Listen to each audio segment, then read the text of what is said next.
really think you have a chance against us, Mr. Cowboy? Hey, motherfucker, what you like to do? Oh, I don't know. Play chess. Screw. Well, let's play chess. They give off to Jonathan Taylor. Jump cutting his way close to the goal line. He's in there. Touchdown. I-N-D-Y. Jonathan Taylor. Wheeler finds Quan from the logo. Here's Halliburton into the front court. Mishandled it, but gets a shot. Hits it.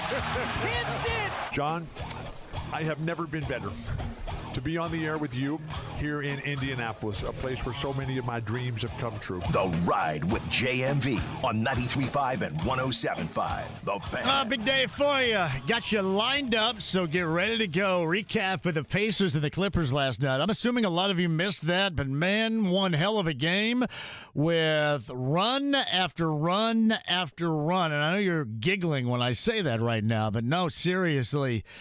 And the Pacers survive it and get a win. And the Pacers get the Lakers coming up tomorrow afternoon back in L.A. once again. But we'll cover that in just a second. We've got college basketball later on tonight and tomorrow we'll get to. But we have a big game coming up on Sunday at 6:30. You can catch that on Fox, and he will be a part of it from Center Grove High School, Ball State, UCLA. Right down there near Bargersville, where I am. Let's welcome to the show from the Kansas City Chiefs down in New Orleans, Carson Steele. Hello, Carson. How are you, brother? What's going on? How are you? So the Gators stayed at home, and you're in New Orleans. Is this true? Yeah. Unfortunately, yeah, Crocky J couldn't make the trip, so he's back home watching on TV. So I talked at length. I don't know if you know this or not. I talk often with your high school coach, who's one of the greatest dudes of all time, Eric Moore.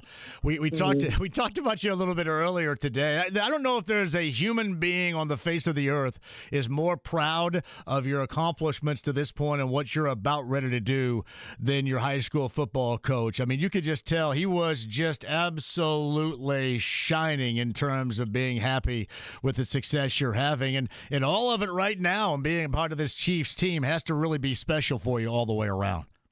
Man, it sure is. You know, he's been through my corner through the ups and downs, you know, having the injuries through high school, you know, not knowing where I want to go through college and stuff like that. So, you know, he's always been super proud of me. And, I remember telling him when I made the roster, man, he was just couldn't express the words of how excited and proud he was of that. So, you know, he's been like a second father figure to me. There's a lot of things I'm assuming, Carson, that's running through your head right now, and obviously that in preparation for Sunday.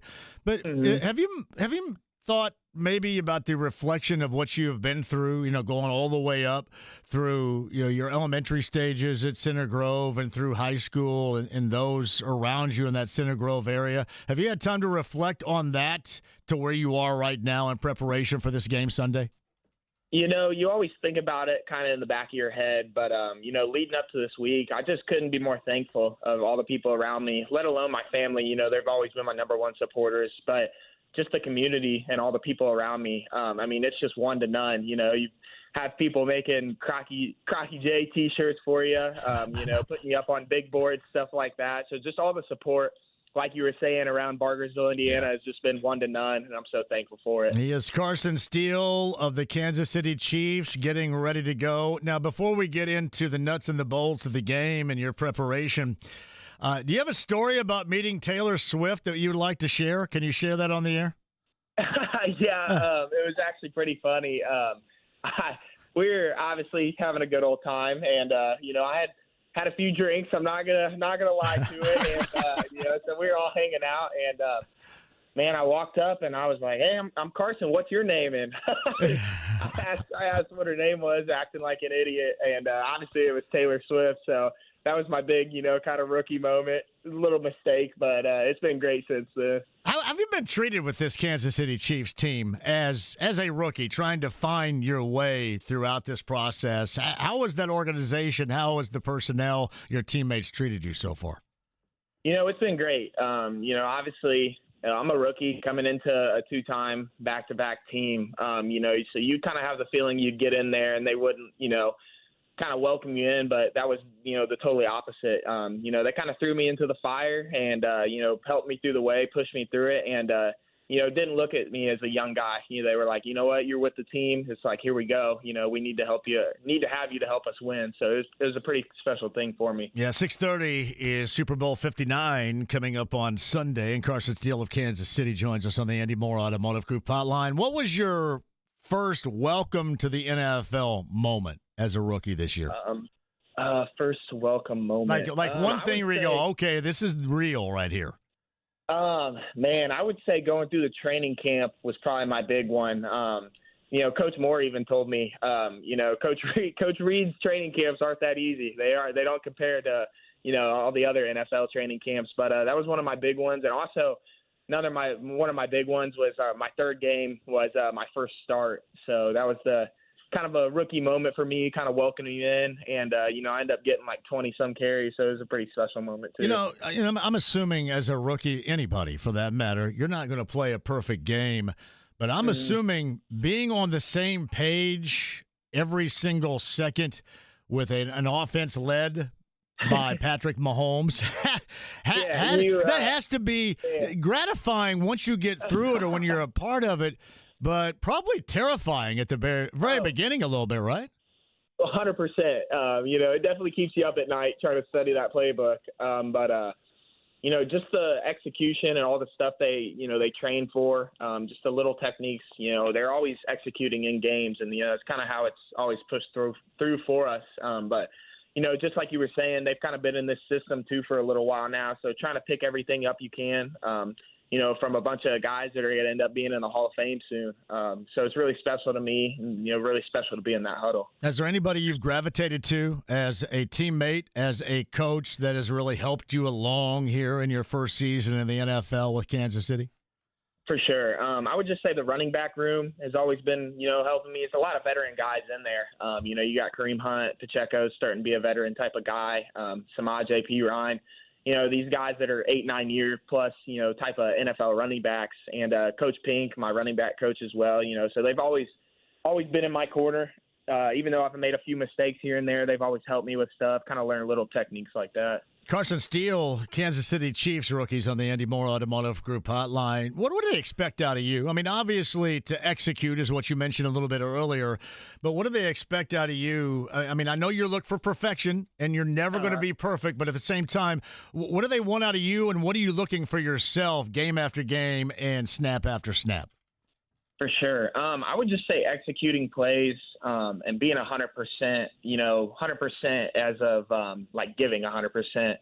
Obviously, like you said before, people make mistakes. It's going to happen. It's going to happen in games. I've had it even this season too earlier. But I would say giving my full effort is really what people are looking for because, you can fix something if somebody's given 100% on it. You can't fix something if somebody's, halfway going through something. So that's always kind of been my big take on things throughout this year. The process of you joining the Kansas City Chiefs, you were not drafted, but at what point did they reach out to you and say, you know what, maybe you're not drafted, but we have a great deal of interest in you, and I'm assuming told you why. What did they have to say, and what was that moment like for you? For sure. It was actually before the draft had even ended. It was the last so many picks in the 7th round. They started calling. And, they kind of told me about the whole fullback position, running back type of position. But honestly, I kind of took it as, hey, you know what, a team's giving me an opportunity. I was like, let's go take it and run with it. So that's kind of how that all started. And, it's been going ever since.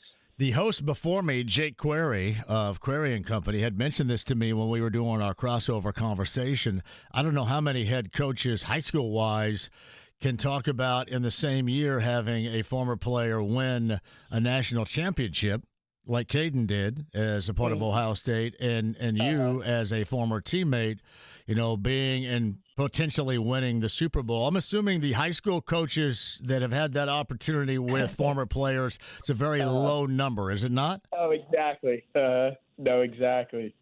Have you heard from a lot of your teammates, former teammates, not only at Center Grove, but UCLA, Ball State as well through this process? Oh, yeah, for sure. It's been great talking to those guys, because obviously high school, it's all the guys you grew up with. So just hearing from those guys, actually a few of them been out to some Kansas games. So having them support me in my corner, and especially my college guys too from Ball State and UCLA, it's been really special for me. In the huddle with Patrick Mahomes, how is that? Man, it's crazy. If you aren't listening, you're gonna miss it. That's the one thing I have to tell you. And don't ask for second repeats, because if you do, it's not going to be good, man. They're going to get on you. You don't get do-overs coming out of that huddle, right? You don't get do-overs, so you better be listening. Carson Steele of the Kansas City Chiefs on the Eddie Moore Automotive Group hotline. Again, 6:30 coming up on Sunday. That is Super Bowl 59. So give me you sizing up this Eagles defense. Very talented, really, from front to back right here. What occurs to you when trying to describe what they do, what they do so well going into this game Sunday? For sure. Their D-line, yeah, they're great. There's some big dudes. Obviously they're going to try to stop our run, try to spy Pat, too, as well. And their secondary is very, very good as well, too. They're one of the top league leaders in trying to punch the ball out, getting recoveries and stuff like that. So got to make sure we protect the ball, get the running game started early, and being able to make sure, you can also throw the deep ball, whenever we need it, here and there. Just try to really mix things up, make them have a hard time trying to figure out what's going on. So people talk about culture all the time. You're a part of a great culture, obviously, in high school. What's the culture in Kansas City with this consistent, highest level winning that now you're thrust into as a rookie? What's that culture like? For sure. Honestly, it's one of the coolest things I've seen, because it's one of the same cultures from Center Grove that you take in as Kansas. It's nothing flashy, no new things. Just like I was saying, we practice at St. Joe for our training camp. You're staying in dorm rooms and stuff like that. But, it's not even totally about all football. Keeping the locker clean, making sure you're on the walkthroughs, making sure people are in the weight room. And, because it's the little things that make people win. And that's what gets a winning team to stay consistent at winning. So that was kind of our big thing going into this. It's been great listening to these dudes as well, because they don't act like that either. They're real hungry to keep winning. And so it's always been cool, and I feel like that's a part of the reason why we got here. He is Carson Steele, the Kansas City Chiefs, Super Bowl 59 on Sunday. What has the week leading up to this in New Orleans been like for you? Man, it's been awesome. The family's down here. Right. Obviously, it's 1-9. Get to see New Orleans. Obviously, can't go crazy with it. No party and stuff like that. But getting to see family, getting to see the atmosphere that we're in, all the different types of food. It's been great. It's definitely helped me keep my nerves down a little bit for the game. Kind of wait until when we really get down to crunch time to start thinking about that stuff. How do you balance, and I know this is all new to you, but how do you balance preparation for the biggest game of your life with wanting to enjoy those moments and share those moments with your family, for example? For sure. It's always great to have fun with your family and hang out with them. But at the end of the day, you got to realize you're on a business trip, and you're here to do one thing, and that's to go out to win. So I've always had that in my mind, and hugs and kisses to mom and everybody and stuff like that. Let them be happy. But at the end of the day, you got something that you got to get done, and so that's what I got to head forward throughout the week. All right. So when you get back after the Super Bowl, let's just say you go out there and win, how quickly are you coming back to Center Grove and playing Tuesday night old man pickup basketball with us? How quickly is that happening? Man, me, just give me a few days so I can, get the wears and tears back together, and I'll be out there. You can't hurt my ass, though, okay? Don't do that. No, I can't be hurt. Hey, media day. How was media day in closing here for you, too, that experience? It was awesome. People running up to you and cameras and stuff, especially, seeing the people from all over the world, too, coming up. It was really cool. Met a few people. Met somebody actually from Center Grove. It was a news reporter. It was really special for that. Trying to get into connect. From somebody from Indiana. So it was a really cool experience. Did you cut your hair? I did not. No, I had it tied up. Yeah. Everybody was freaking out that I cut my hair. No, I still got it.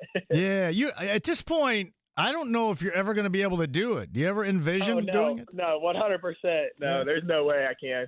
Takes away my superpower. It's Carson Steele of Cedar Grove in Kansas City.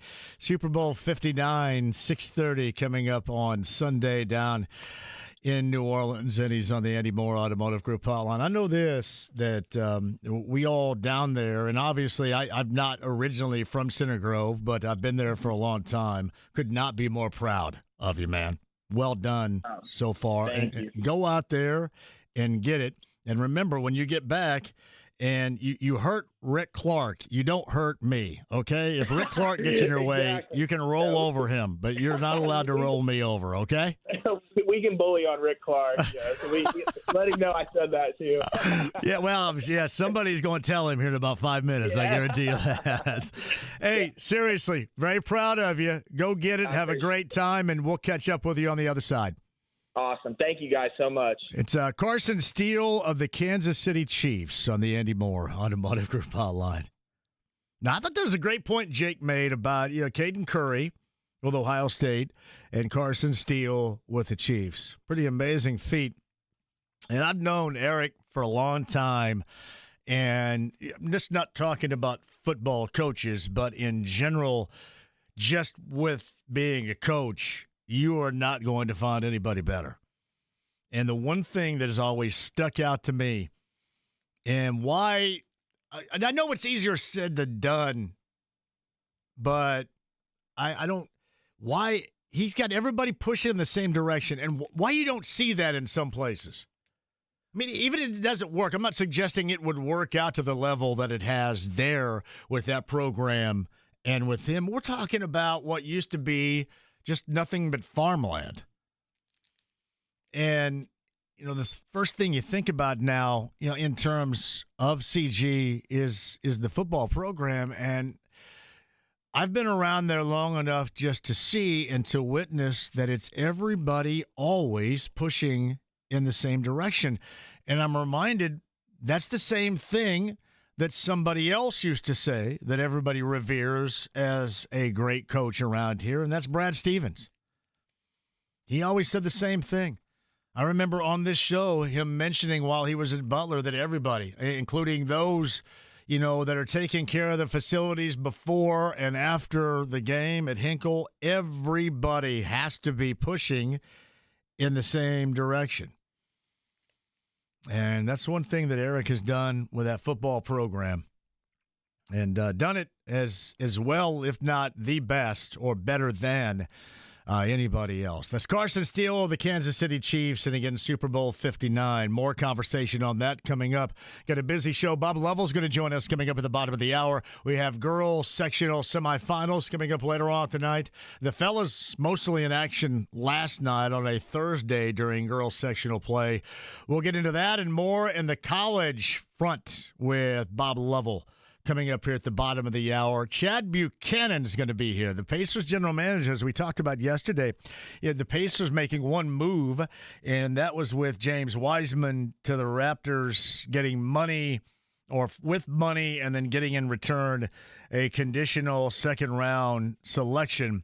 And, oh, by the way, did you stay up and witness that game last night? It might have been the most outrageous game that you would not understand unless you witnessed it and stayed up for it. And I'm assuming with the way that thing got started, they were down 22 before you even settled in. And you thought, oh, hell, here we go. And that's exactly what it felt like. Oh, hell, here we go.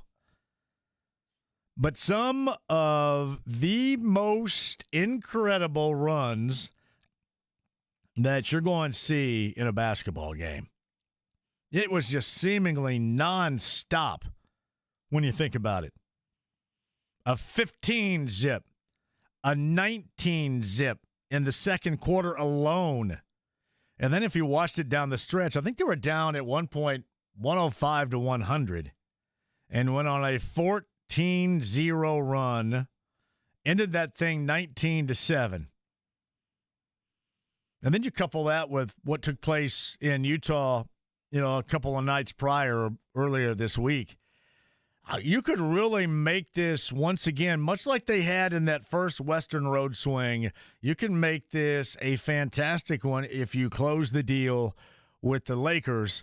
That's coming up tomorrow afternoon. Miles Turner's situation, we'll see if we can't track down some info regarding that. If you were watching the game last night, caught a stray elbow from Benedict Mathurin and left the game with a concussion evaluation.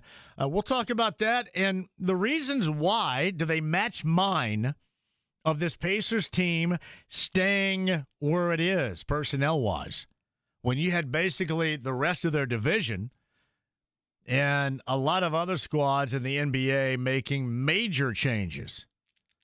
The Pacers staying where they are. By the way, Pascal Siakam goes for 35 last night. He was awesome. I thought Obi was awesome. These guys all had to play the pivot against Zubats last night once Miles goes out. So you're talking Obi, you're talking Pascal, you were talking Thomas Bryant. One hell of a job. And the one thing that stuck out to me, and I'll see if you agree with it, is I thought the Pacers wore down the Clippers. The Clippers came out, hit 10 threes in the first quarter, looked absolutely unstoppable. And then as quickly as the Pacers got down 22, you left the room and came back, and they were plus 10. Some incredible basketball. But last night, that was about pace, too. Because that Clipper team got tired. Legs got heavy. Shots were no longer falling. Turning the ball over at a very high clip. If you missed it, we'll recap it at Chad Buchanan, the Pacers general manager, coming up today at 4:30. Voice of the Hoosiers, Don Fischer, in the 5 o'clock hour. IU Michigan coming up tomorrow. We'll discuss that and what's going on. I don't know how much she's going to be able to talk regarding Mike Woodson's situation, but I mean, really, even though there's nothing substantially reported in terms of an announcement, we all knew even before this where it was ultimately going to go. But tomorrow is going to be interesting considering Dusty May and Michigan and the fan reaction. Don Fischer, voice of the Hoosiers, going to join us coming up in the 5 o'clock hour. We have stuff to give away. Love Fest tickets today, right? Love Fest coming up. I believe that is that a week from, when is that, a week from Saturday? Week from tomorrow, I believe it is, right? On the 15th? Is that the date? Saturday, February 22nd. 22nd, so a week later. So 2 weeks from Saturday. Jeffrey Osborne, John B., and Indy and their own After 7 coming at you. Hey, also shout out to Mark James. I went out to Monrovia earlier today. Not only did I get a chance to watch what Mark does, the voice of the greatest spectacle in racing, in terms of his broadcasting class, but Coach Nick and the basketball program did a little open gym for me, James, this morning. I got over there at 5:15 a.m. I did not go to bed last night, and I get up this morning. I got out of bed. I was laying in there jacking around. Don't laugh. Laying there jacking around, got up, took a long, incredibly hot, almost scalding shower to get loose, and went over there, and I bet we ran 10-plus games. It was awesome. How are you functioning right now? Till about 7:45. I have not slept. I have not slept since Wednesday night. So is this the type of energy you get when you eat nothing but tuna and cottage cheese? And I had some a little bit earlier forever? today. Yeah, they have a great in Monrovia. They have a great, I forget what the place is called, a great local grocery store. Awesome. I love local grocery stores. Did you load up on cottage cheese and tuna? They had it for $3.19. That's pretty cheap right there, buddy. Thank you. But nah, Monrovia, Mark James, Coach Nick with the basketball program, Coach Nick with the football program. Everybody over there was awesome. The superintendent, the principal, met them all and had a great time to boot. Greg Rakestraw, Nick Yeoman, Dave First, Lance Scheib all over there with us too. Just a great time. Quick break. We'll come back. Bob Lovell's going to join us on the other side. Chad Buchanan, Pacers general manager, still to come. Eddie Gill from L.A. coming up in the 4 o'clock hour as well. And Don Fischer coming up after 5. Carson, Steele, the Kansas City Chiefs. If you missed that podcast at 1075thefan.com. We want to thank Carson for his time, considering we're going into a Super Bowl weekend, his rookie season coming up on Sunday. Podcast 1075thefan.com. The AAA Membership Lounge via YouTube Live, 93.5 and 1075 The Fan.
Gets in your face and calls you a I want you to be nice. 93.5 and 107.5. The Fan.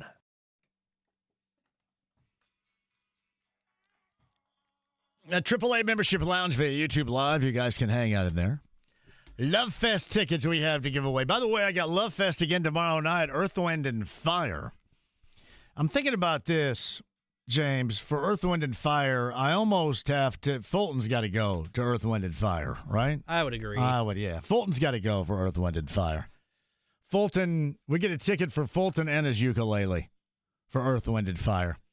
That's coming up tomorrow night on the JMV Takeover on B105.7. Carson, Steele of the Kansas City Chiefs and Center Grove a little bit earlier, that podcast at 1075thefan.com. Pacers General Manager Chad Buchanan, former Pacer and radio and television analyst Eddie Gill is going to join us also in the 4 o'clock hour. Voice of the Hoosiers, Don Fischer after 5. Boilermakers USC tonight. For, I should say, IU and Michigan coming at you. That is tomorrow afternoon down in Bloomington. Meantime, on the Andy Moore Automotive Group hotline from Indiana Sports Talk, brought to you by Express Pro Tire and Auto, your 13 Central Indiana Joe Childers Run locations here in the Indy area to serve you right now. It is our good friend Bob Lovell from Indiana Sports Talk. Hello, Bob. How are you? I'm great, John. How are you? I don't know if you have an answer. I did not give you time to adequately prepare, to prep, to find it. But Jake brought this question up to me, and then I brought the question up to Carson Steele a moment ago. I talked to Eric Moore a little bit earlier in the day, the head coach at Center Grove, and I was kind of curious. When do you think the last time was we've had a high school coach anywhere that has had a national champion, former player, and a Super Bowl champion, former player, in the same year? I doubt that it's happened. Pretty amazing right there, is it not? No question. So no question. Yeah, it's always interesting if your favorite team can't be involved in the Super Bowl. It's always cool to have, local products. And you look on the Kansas City side, Tranquil, Karloftis, Carson Steele. I mean, you definitely got some names right there from the state of Indiana, no doubt. That's a lot to root for. And those guys are, just their journeys are unique. Their talents are unique. It's been kind of fun to watch them and see where they are getting ready to play for the big prize on Sunday. It's a neat story. Plenty of neat stories, obviously, when you get to the Super Bowl level. Yeah, no doubt about that. How about the neat stories going on the high school level right now? You got girls sectional semifinal action. I know the fellas across the state played last night. I was out at Monrovia earlier today.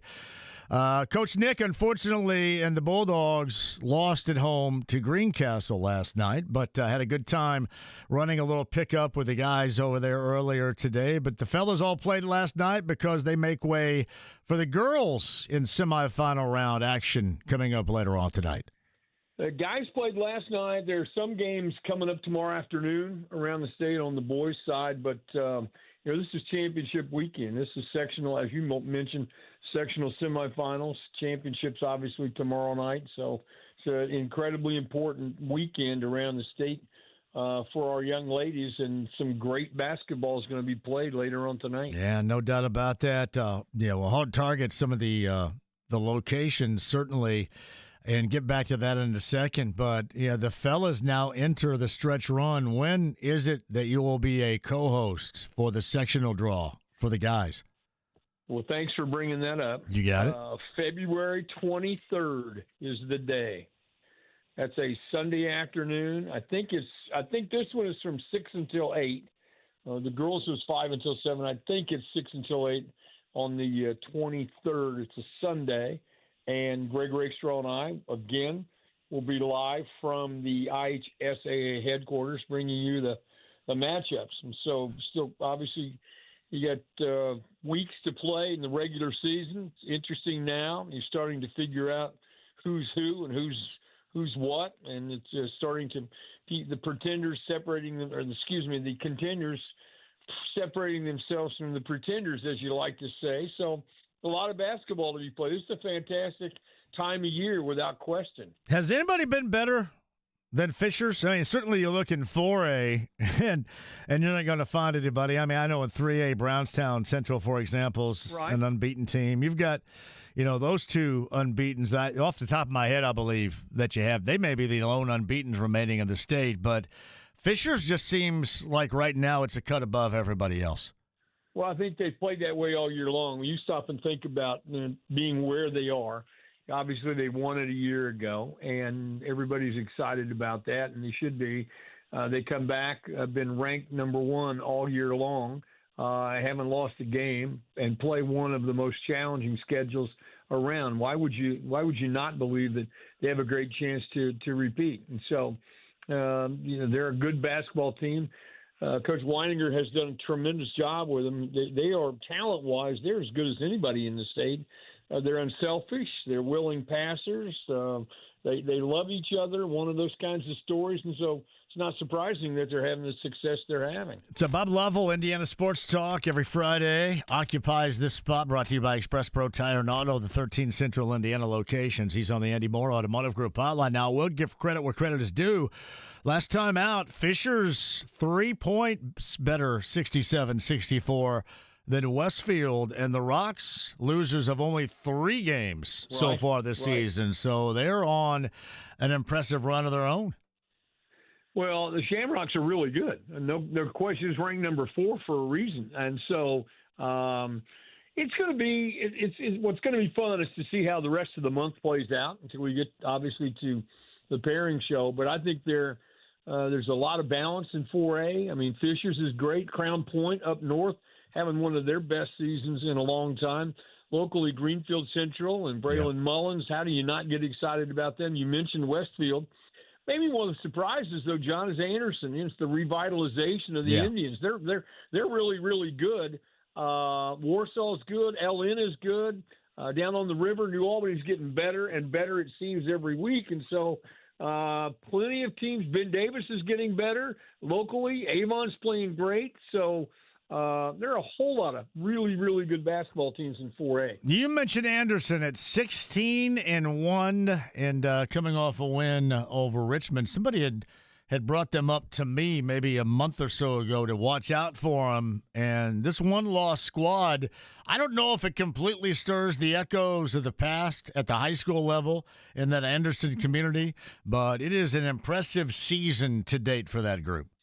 Well, they're really talking about it. I mean, there's a lot of talk about this group, and I think it's kind of fun. It's kind of fun for the North Central Conference. They haven't had a whole lot to get that excited about, but now you have a legitimate state championship contender. They are poised to make a deep run. Again, play a good schedule, aggressive group of guys. They defend hard, capable scorers, and have played a challenging schedule. So, it's going to be one of those things where there's still a whole lot of time, but right now it's kind of fun to see them back in the top 5 in 4A. Yeah, no doubt about that. Bob Lovell of Indiana Sports Talks with us. Before I let you go, 2A Linton down in Greene County. You have to have a Greene County number 1. The Miners are that at 14-3, and not too far from Linton and not too far from Greene County. The Eels of Clay City impressively at 16-1. And I mentioned this, I think, one of the few times we talked about them when you've been on prior. I believe that's Clay City Bobby Heaton that played for Indiana State back with Larry Bird in the late 70s, and in particular 1979. I know they've had some good seasons, and in particular good seasons with the girls there, but this seems like some unprecedented territory for the city of Clay in Class A basketball this season. Well, you're right. They are good, and it is the best team they've had in the last few years, I suppose. 16-1 down there, though, John. You know this. 1A, man, oh man, I'm not sure I'd want to. That may be the most difficult place to play in terms of competitive basketball and balanced basketball. Bloomfield, you know a lot about them. They're number 7. Blake Neal, by the way, down there. I don't know Blake, but I do know his dad very well. That's J.B. Neal. I grew up with him. He's the head coach at Martinsville. But Blake Neal just broke the scoring record, which is a big deal in Bloomfield, and he broke that as a junior. I think either last night or earlier this week, one of the two, but impressive, to say the least. Well, again, you start with Clay City, ranked number 1. You have Bloomfield, obviously, they're ranked number 7. Bar Reeve is playing well. Again, here's a surprise. So, if you can win down there, you are a good basketball team because you're going to get a lot of competition. You're going to get challenged every night out. Orleans is good down in that part of the state. So they're really, really good basketball teams. Bob Lovell's got you covered tonight, tomorrow night. What is on the big show that you could tell us about? Well, obviously tonight, a lot of girls sectional action. Tomorrow we're going to talk a little college basketball and try to get everybody ready. And I'm telling everyone now, since I've done this show for 31 years, I do a Super Bowl free show on Saturday night. I just always feel like if you need to listen to me to give you some more information about the Super Bowl, you probably have the wrong guy. And so I know why people listen to Indiana Sports Talk. They don't listen to me to talk about the Super Bowl. They listen to me to talk about high school and college basketball and football. So we're going to keep true to that. And we would change if the Colts were in it. But beyond that, we got a lot of basketball to talk about this weekend. My guy, Adam Pruitt, just sent me an email in closing, Bob. And obviously, big-time Monrovia guy. Freiburg's grocery store is the grocery store off of 39 right before you get up to I-70 coming out of Monrovia that I was talking about. I was there a little bit earlier today. So Freiburg's, shout out. And we were watching presentations today, and the Monrovia point guard, Grace, for the girls team, did a great presentation and is on the way tonight to play in the sectional semifinal against Heron Riverside this evening. And I believe this is, let me see what is being said here, the first ever conference title with a win tonight and tomorrow for the girls. I believe they're going for the sectional title first ever tonight and tomorrow night. I could be wrong about that, but significant wins are on the horizon for Monrovia, and I was actually out there a little bit earlier today, Bob, with our good friend Mark Janes. You two gave them the mojo that they hopefully need to wrap up a championship this weekend. You two heavy hitters, man, oh man, I'm surprised there weren't hordes of media out there to cover the arrival of two of the best at what they do. 5:15, I got out there and played morning pickup basketball with our good friends from Monrovia. You're a better man than I am, John. Woo, I feel good from it, too. I haven't slept since Wednesday, so. No need. No doubt. All right, buddy, we'll be listening later on tonight, tomorrow night. You got everybody covered in the state of Indiana with all they want to know about their favorite teams. Bob Lovell of Indiana Sports Talk. Brought to you by your Express Pro Tire and Auto, 13 Central Indiana. Joe Childers run locations. He's on the Andy Moore Automotive Group hotline. Bob, have a great weekend. We'll do it again next Friday. Thanks a lot, John. Have a great weekend yourself. Bob Lovell, Andy Moore Automotive Group hotline. Man, Monrovia is a great school. I love it. It just reminds me so much of Eastern, where I went to high school. It's a great school. The Branch McCracken Memorial Gymnasium is outstanding, too. But the point guard, her name is Grace from Monrovia, gave a presentation for Mark James' broadcasting class today. It was really good. Actually, all the kids, 11 presentations in all in front of me, Nick Yeoman, Greg Rakestraw, Dave First, and Lance Scheib. Outstanding today, and I want to thank Mark James for extending the invitation for me to come out there, and Coach Nick of the basketball program for rounding together a bunch of dudes to play a little morning pickup basketball at 5:15 over in Monrovia. Really appreciate that. Quick break. We shall return. We got a lot of Pacer conversation, 4 o'clock hour. Eddie Gill, top of the hour from Southern California. Chad Buchanan, Pacers general manager. The lack of moves in what they're thinking excited about this squad moving forward here. Chad's going to join us coming up at the bottom of the hour. Don Fischer, voice of the Hoosiers, after 5. Don't go anywhere. The AAA Membership Lounge via YouTube Live. Become a AAA member today. The stream, the app, HD Radio, 93.5, 107.5, The Fan.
A ride with JMV. It's Jim Perry, now talk to him, damn it. 93.5 and 107.5. The Fan.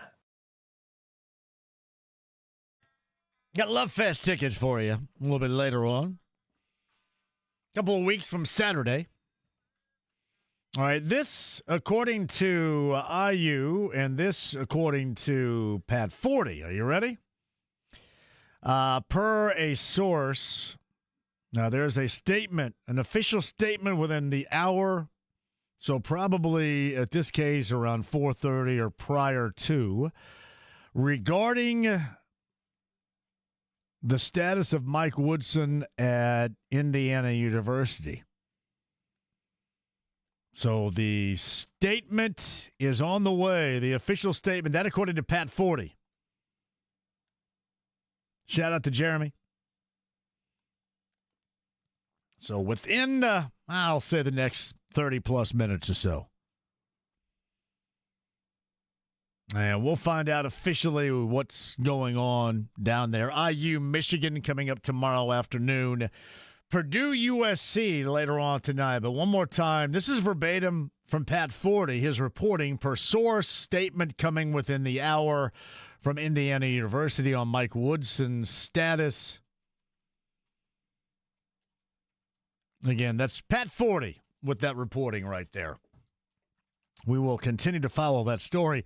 Back-to-back Pacers. Eddie Gill was in the house last night. The Intuit Dome, which looked awfully bad at the beginning, but as it turned out, it was pretty awesome. And the game itself was pretty awesome. Eddie Gill joins us on the other side, Pacers TV and radio. Chad Buchanan, Pacers general manager, about the path of the team and their belief in this group that they have when everybody else is making moves. And the Pacers, personnel-wise, do not. Chad Buchanan is still to come. Don Fischer, voice of the Hoosiers. And we'll keep you updated on what is a potential statement from Indiana University regarding Mike Woodson's status coming up within the next 30 or so minutes. Don't go anywhere. Stuff to give away.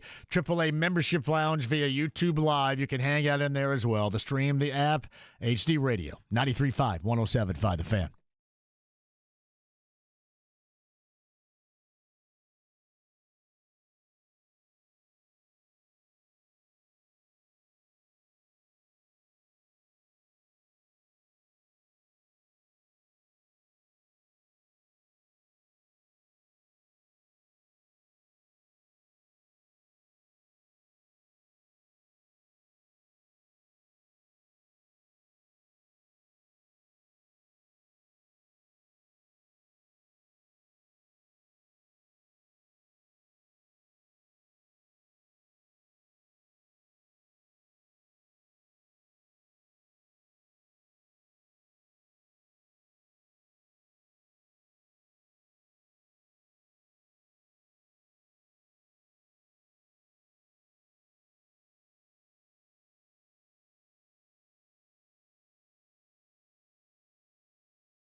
The Ride with JMV. We're not going to fall for a banana in the tailpipe. You're not going to fall for the banana in the tailpipe? It should be more natural, brother. It should flow out like this. Look, man, I ain't falling for no banana in my tailpipe. 93.5 and 107.5. The Fan. Oh, we're busy so far. We got, reportedly, from Pat Forty, an IU Mike Woodson statement forthcoming within the hour. Keep you locked into that information when we hear about it.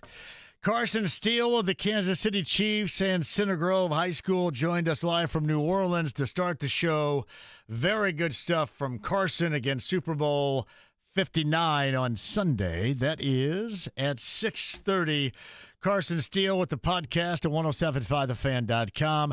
Bob Lovell a little bit earlier, too. Chad Buchanan, Pacers general manager, bottom of the hour. Don Fischer, voice of the Hoosiers, 5 o'clock hour. Love Fest tickets, Jeffrey Osborne after 7. John B. and more, Clues Hall, 2 weeks from tomorrow night. Love Fest. You're going to dig it, I promise. Tickets for you a little bit later on, but on the Andy Moore Automotive Group hotline, he is staked out in Southern California. I'm assuming still trying to figure out what in the world he witnessed last night in a good way from Pacers TV and radio. Former Pacer guard, former NBA guard Eddie Gill joins us right now. I don't know, and I've seen a hell of a lot of basketball, much like you. I don't know if I've ever seen anything run-wise like what we witnessed last night. Yeah, I mean, you talk about the ebbs and flows of the game. That first quarter was less than ideal. Yeah. If you're any way affiliated with the Pacers and fan or participating out there on the floor, you weren't really happy with what happened in those first 12 minutes of the game. But, man, they did turn around over the next 3 quarters. But to your point, there were some intermittent runs in there by both teams, and you never really knew which direction it was going to go until, I don't know, maybe the last couple minutes of the game where I thought it was decided. Yeah. Did you kind of wonder when they got down 5 late? Then they had another run in them after that. But did you kind of think maybe that's the point when they kind of run out of gas on this thing a little bit? If you asked me that last year, I would say yes. Yeah. But this season, especially the last 2 months, they've shown quite a bit of resiliency in a number of games where it looked like, you know, the opponent was going to run away with it, like I said, like we had seen in previous seasons. But this team now, over the last couple months, and even early in the season, I thought they had a couple wins in which they showed flashes of what could be. But now we've seen it for about 2 months straight now of what actually is. And this is a team that's shown some resiliency. They've shown some toughness, shown some physical play. And one of the things that's most encouraging for me is they've been able to ice a number of these games in the fourth quarter defensively. They're not reliant on 40-point quarters to go win a game, although they're capable. But there's been a number of games where they're holding teams under 20 in the fourth. So Eddie Gill, Pacers TV and radio. He's on the Andy Moore Automotive Group hotline tomorrow afternoon. You can check it out here on The Fan. You had the fourth and final game of this Western Road swing against LeBron and the Lakers coming up tomorrow afternoon. You mentioned the less than ideal start. What was interesting about that, they go down 22. I go to the bathroom, and believe me, I'm not as quick as I used to be. However, when I got back, they're up 10. That was the quickest down 22, up 10 turnaround I think I may have ever witnessed last night. Yeah, it happened in a hurry. I think at one point it was like a 30-5 run or something ridiculous. Very video game-like in terms of the run. And like within that, there were some key plays where they had poor offensive possessions as a whole. And then next thing you know, Ben Shepherd throws in a 3 with the shot clock going down at the buzzer from like the hash mark. A couple possessions later, Thomas Bryant hits one in the corner with the shot clock going off.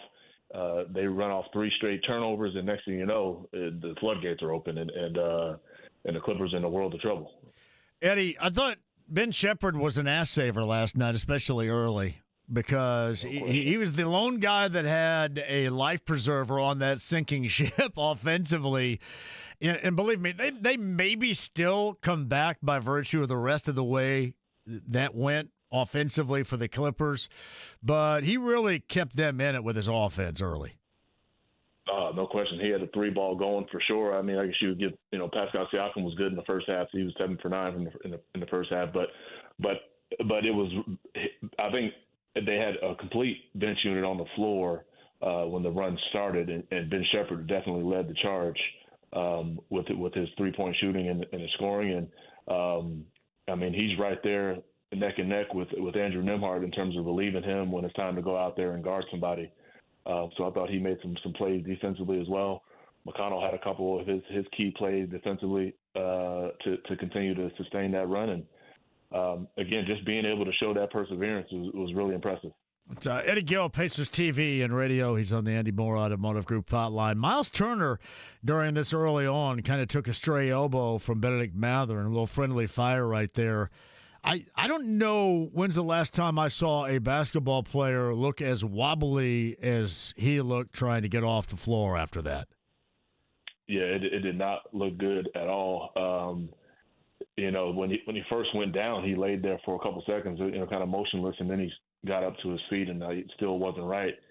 Then when he got in front of the bench, and he's almost stumbling, he may have hit the floor if Norman Powell doesn't stand him up right there in front of the bench. The closest thing that I've seen to it, and you probably don't remember this, and I only remember it because I was in the game when it happened, but David Harrison. Yeah. I can't remember. I remember my first or second year anyway. He took a shot in a game and literally had to be walked all the way hand in hand from the far end of the court. It was at the field house actually, and he had to be walked all the way back to the locker room. He was definitely concussed himself. Yeah, and you're right about Norman Powell. I mean, he may have hit the floor again had he not been right there with a two-hand brace for him. Sure. So I'm thinking about that, and obviously we'll find out a little bit more as this day and then into tomorrow goes along in preparation for the Lakers. But here's some other shouts. Pascal Siakam, Obi Toppin, and Thomas Bryant in the pivot against Zubats. I thought all three did a tremendous job of trying to hold things down once Miles went down. Yeah, I mean, Pacers forced to play with a smaller lineup quite a bit. Just when Thomas Bryant wasn't out there on the floor, you got Obi Toppin or Pascal Siakam is wrestling with Zubats. So on the defensive end, it's he's a bear to keep off the glass with anybody you name, let alone undersized guys. But offensively, I thought the Pacers did a nice job of exposing him because he was going to be matched up with either Obi or Pascal in those scenarios, and there was no way he was going to be able to keep those guys from getting to anywhere they wanted to get to on the floor. It seems like now we're over a year into a Pascal Siakam, and with this team, it looks like that more times than not, he can go out and get one whenever he wants to go out and get one. And last night was one of those types of nights. Whenever he got the ball, you just expected him to score. Yeah, I mean, and this is what I've been screaming to the high heavens ever since he put on the Pacers uniform. Obviously they like to play up pace and get the ball up the floor, and they're tremendous at that. But every once in a while, the offense stalls. Go find 43, and something's good is going to happen. Yeah. He's just that good, and it kind of goes. Now we see it obviously because we're covering him, and you see it. You're in Indy and watch the games, but I don't know if the national market has a great enough appreciation for what he does on a nightly basis because he's not shooting it, from the logo. He's not flying over everybody in the lane, but he is a guy that just knows how to play the game, as efficient as they come. And once he put on a Pacers uniform, I thought the expectations completely shifted and changed in a hurry. And I suspect that they'll stay there for quite some time. So Eddie Gill with us, the former Pacer, Pacers TV and radio, Pacers Lakers coming up tomorrow afternoon from crypto whatever place that is where the Lakers play. Hey, by the way, how was the Intuit Dome last night? It's pretty cool. It reminds me, I don't know if you've been to Vegas and seen the Sphere. Yeah. Or at least seen it online or anything like that. But the board that they have really just is a gigantic circle inside the arena, and it reminds me of that, the way that the technology is. And they have that wall experience where they have fans come in, and it's more of that particular area is like a collegiate environment where they're up and they're cheering, and they have these, and maybe even an international environment in terms of the chants that they have and stuff like that. But I can tell you what, the technology is there at a super high level in that building. They have all sorts of things and bells and whistles throughout it. So I'm sure they're searching for every concert, entertainment, event, anything they can to try to break even and start making money in there. Yeah, Eddie, the one thing that stands out to me, you've got technology that's even further down the road than we presently are in that new venue. But with this team, and we saw them, put up 40-plus in the first quarter, but it looked like after that fourth quarter where they scored 10 threes in all, it looked like they kind of ran out of gas. And maybe the reason why they lose is you ultimately succumb to the pace of play that the Pacers provide. Yeah, that's definitely a part of it. You have to be a well-conditioned team to play against the Pacers and some of these teams that want to get up and down the floor the entire time, especially during the course of an 82-game season. What kind of condition are you in, and can you withstand? Especially if you're trying to play 7 or 8 guys.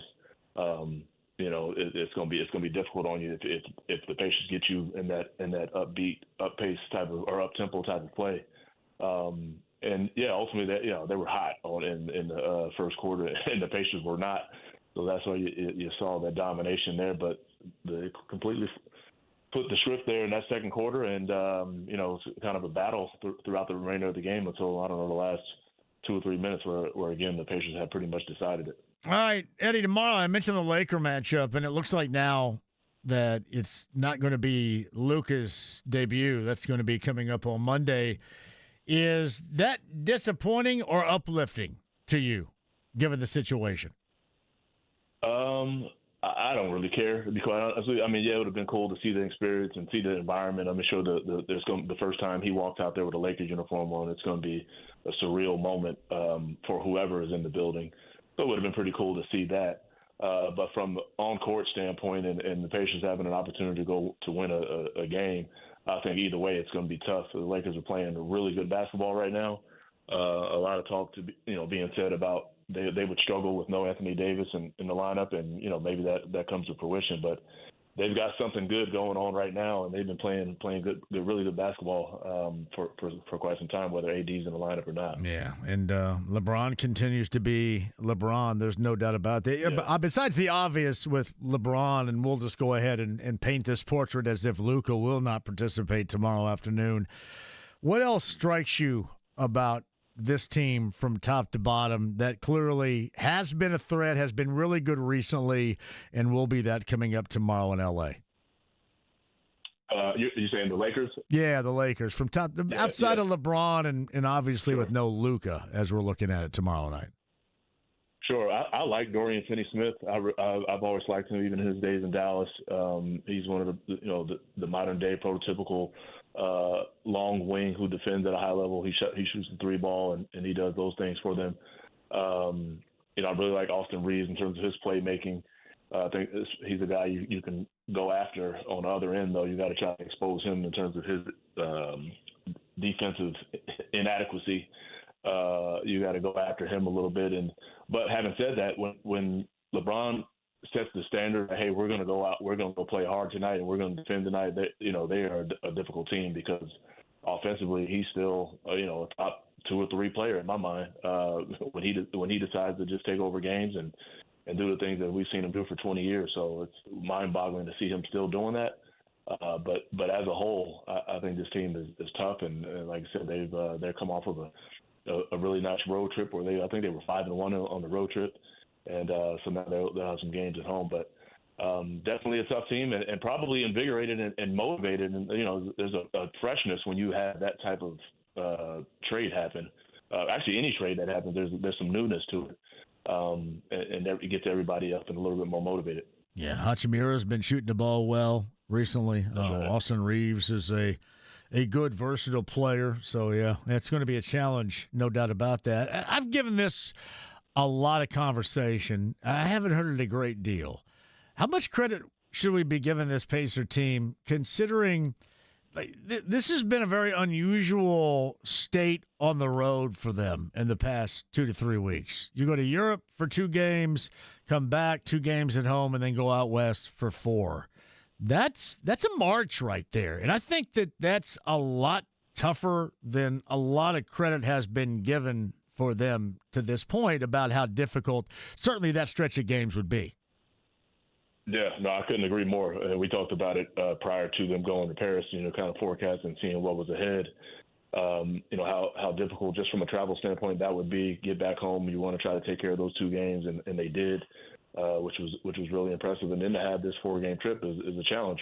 But even if it was just a regular trip, to come out west, there's some difficulty with that, and it's incredibly impressive for them to be able to stay focused and have these positive results. And even though in some games, not playing your best basketball, being able to come out with wins and not playing your best basketball, that's a mark of a good team striving to be great. So really impressive there.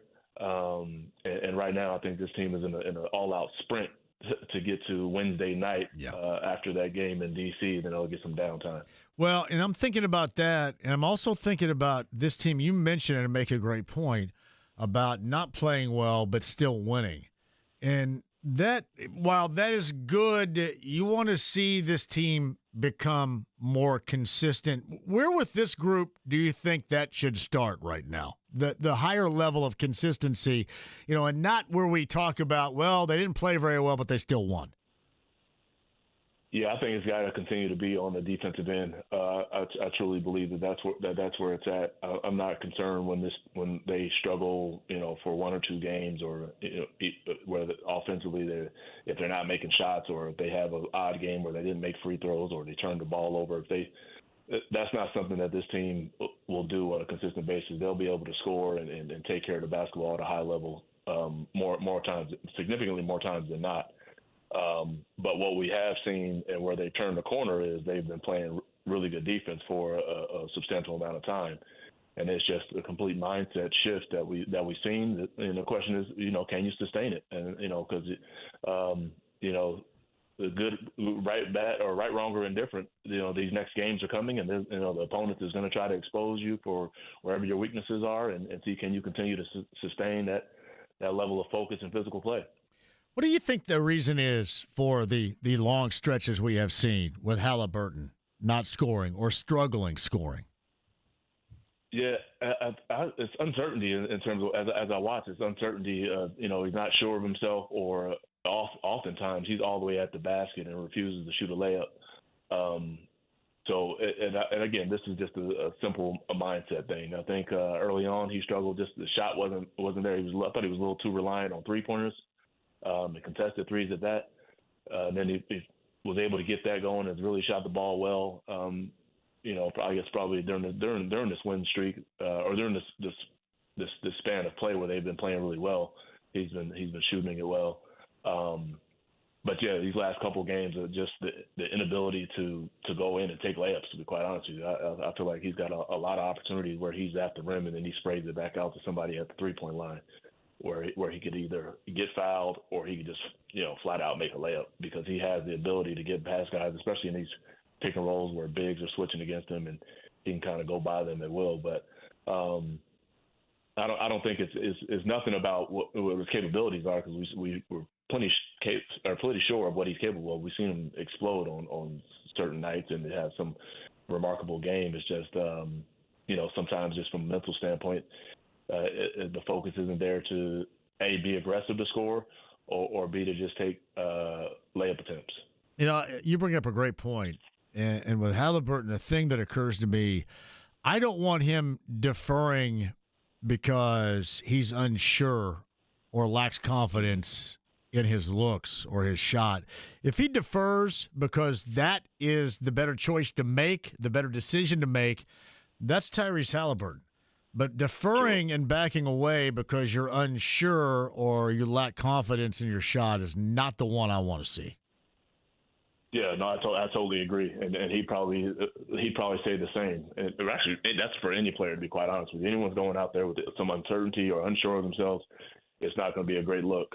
And there's no reason for him to do that. He's a 2-time All-Star. He's been playing good basketball, so he can't end games where he's 0 for 3, right? Unless they decided they're going to throw four bodies at him the entire night. He's not the first guy to be face guarded or play physical or get some extra attention or get that all-star attention, because he's he's garnered that, right? He's earned that. That's a sign of respect, and it's a compliment. But having said that, he should go out there and be able to just impose his will on the game because he's capable. All right, Eddie, one final thing before I let you go. It also occurs to me, last night, Benedict Mathurin was outstanding. How can we cobble together consistent sequences where he looks like that? What does it take for him? Maybe not at that scoring level every night, but confident and certainly putting the hammer down as we witnessed him last night. How can that become, with him in mind in his game, more consistent?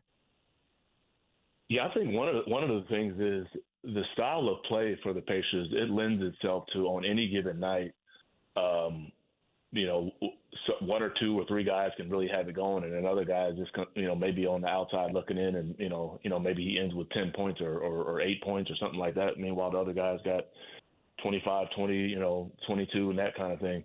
So I think some of it is the style of play. It's not as though while he's on the floor, they're running everything for him. Tyrese Halliburton has the ball in his hands the majority of the time, or Andrew Nembhard, and those two guys are facilitating offense. So if it's not his night to get enough touches, then he may struggle to some degree. But I think from his own personal accountability, he's got to continue to try to be efficient with it, not pound the air out of the ball. If he draws two defenders, move it to a teammate, continue to defend and rebound at a high level. Those things have got to be a mainstay. He's got to do that every single night. And then when he gets his opportunities to be aggressive in transition, or they run some sets for him, then he's got to go get it. But you got Pascal Siakam and Tyrese Halliburton and Miles Turner. Like, there's only so many shots to go around with the style of play that they have. Again, they're not just running every single set for him to go and do his thing. All right, what are we doing on an off day in Los Angeles today, Eddie? Looking at the sunshine out this room right now at the moment. I'm enjoying that, and the first couple of days it was overcast and rain. So the few days that it rains ever in Southern California, we were here. We saw two of them. Gotcha. Just enjoy that, and we're fortunate enough to be beachside, and Yep. Better than I deserve. Have at it. 3:30 tomorrow. Coverage begins, both with Pacers Radio right here on the Fan and Pacers TV. That's a 4 o'clock tip against the Lakers to close out this four-gamer out west. And Eddie Gill of Pacers Television and Radios on the Andy Moore Automotive Group hotline. Always a pleasure. Enjoy this day off and the sunshine in Southern California. We'll catch up when you get back. Yes, sir. Appreciate you always. You got Eddie Gill on the Andy Moore Automotive Group hotline. Statement from IUAD Scott Dolson, quote, during a meeting with Coach Woodson on Wednesday. He informed me he wanted to step down as our program's head coach at the end of the current season. And then there's a lot more dialogue to be had right there, which leads to BT asking me this. Does IU basketball use the announcement about Woodson stepping down as motivation to play better, or have they already given up? I think the problem with IU basketball is their identity is inconsistency. That's the problem. I think this announcement is more... So you go in there, and let's just say things don't go well tomorrow, and that's Dusty May in Michigan. So maybe the fans hold back knowing that this is all etched in stone now, that there will be a new head coach, that this era is going to be over, that there's no reason to chant fire Woodson. I think it's more about that, to try to calm these waters that are chaotic right now. And I guess you could say toxic with the fan base. I think it's more of that than certainly is anything else.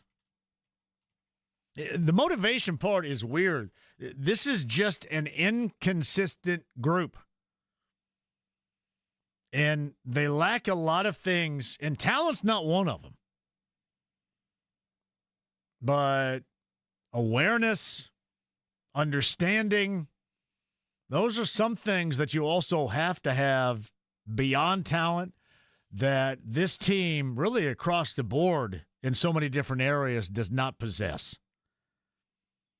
But this is to squash the negative sentiment that they believe is forthcoming tomorrow. All right, quick break. We shall return. He is the general manager of the Pacers. That is Chad Buchanan, set to join us coming up on the other side. And with that Dolson statement, we'll talk to Don Fischer, voice of the Hoosiers, top of the 5 o'clock hour. Something else you will not want to miss. Don't go anywhere. It's 93.5, 107.5 The Fan.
93.5 and 107.5. The Fan.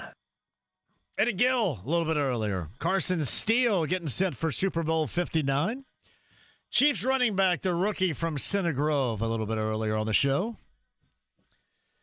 The Scott Dolson, IU athletic director statement, quote, during a meeting with Coach Woodson on Wednesday, he informed me he wanted to step down as our program, or as they say where I'm from, our program's head coach at the end of the current season.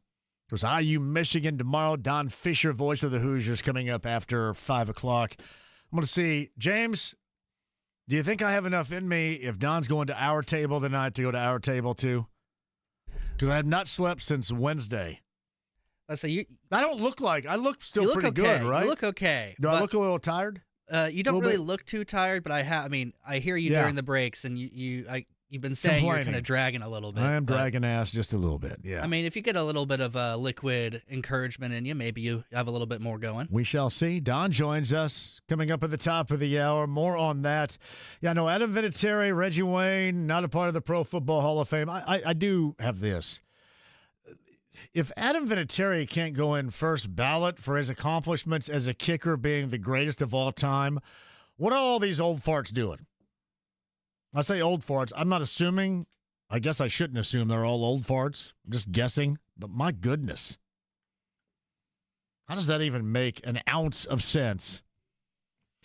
All right, Indy Moore Automotive Group Hotline. He's going to make sense of a lot of things for us right now. The general manager of the Pacers, Chad Buchanan, is with us. What are we doing right now?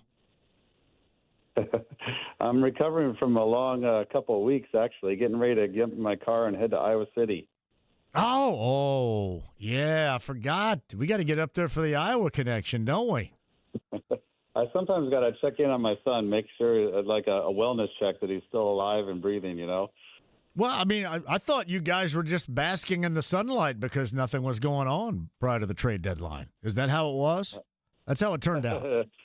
It may look that way from the outside, but on the inside, it sure feels like a lot of phone calls, a lot of discussion, a lot of picking each other's brains. And, trade deadline week is it's a lot of fun. It's a lot of, discussions, teams sharing ideas and thoughts. But, at the end of the day, you're lots of times nothing happens.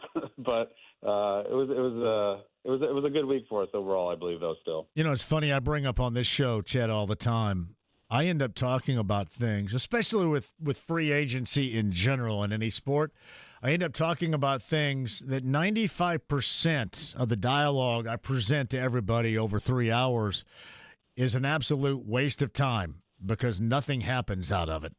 Is that similar with a trade deadline? How many different scenarios would you normally go through? I mean, even if you don't take a long, hard look, how many are presented to you? And then what is the percentage of stuff that you think about or you don't think about that crosses your desk that, simply put, you never think about again? I think every year it's a little different depending on where your team is at. We've had past trade deadlines where it's literally for 3 days straight just nonstop discussions with other teams and throwing ideas at each other and, talking to, a third of the league like multi times a day. And then there's other years like this where we weren't, looking to be like super aggressive because we kind of liked how our team was playing.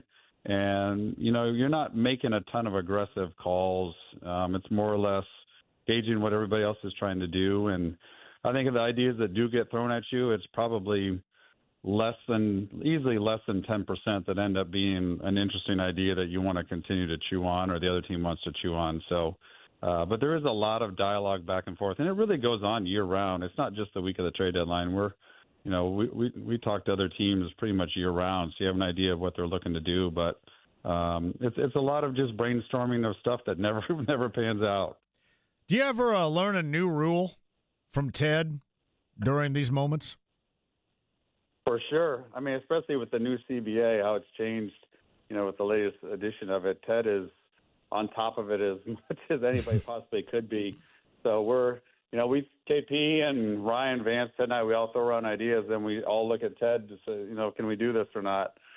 So he's got a great vast knowledge of the CBA. He helped basically create it when he worked at the league. So no better guy to have on your team as you go through brainstorming ideas of what can and can't work. And, the new restrictions that are out there make it a little more challenging, but teams find a way. If you really have a player in mind that you want to pursue and you're willing to give up, a lot of things to get them, there's ways to make it work in this, despite the new restrictions out there. Pacers General Manager Chad Buchanan joins us on the Andy Moore Automotive Group hotline. What is the value of the one deal you did make prior to the trade deadline, the James Wiseman one, to the Raptors?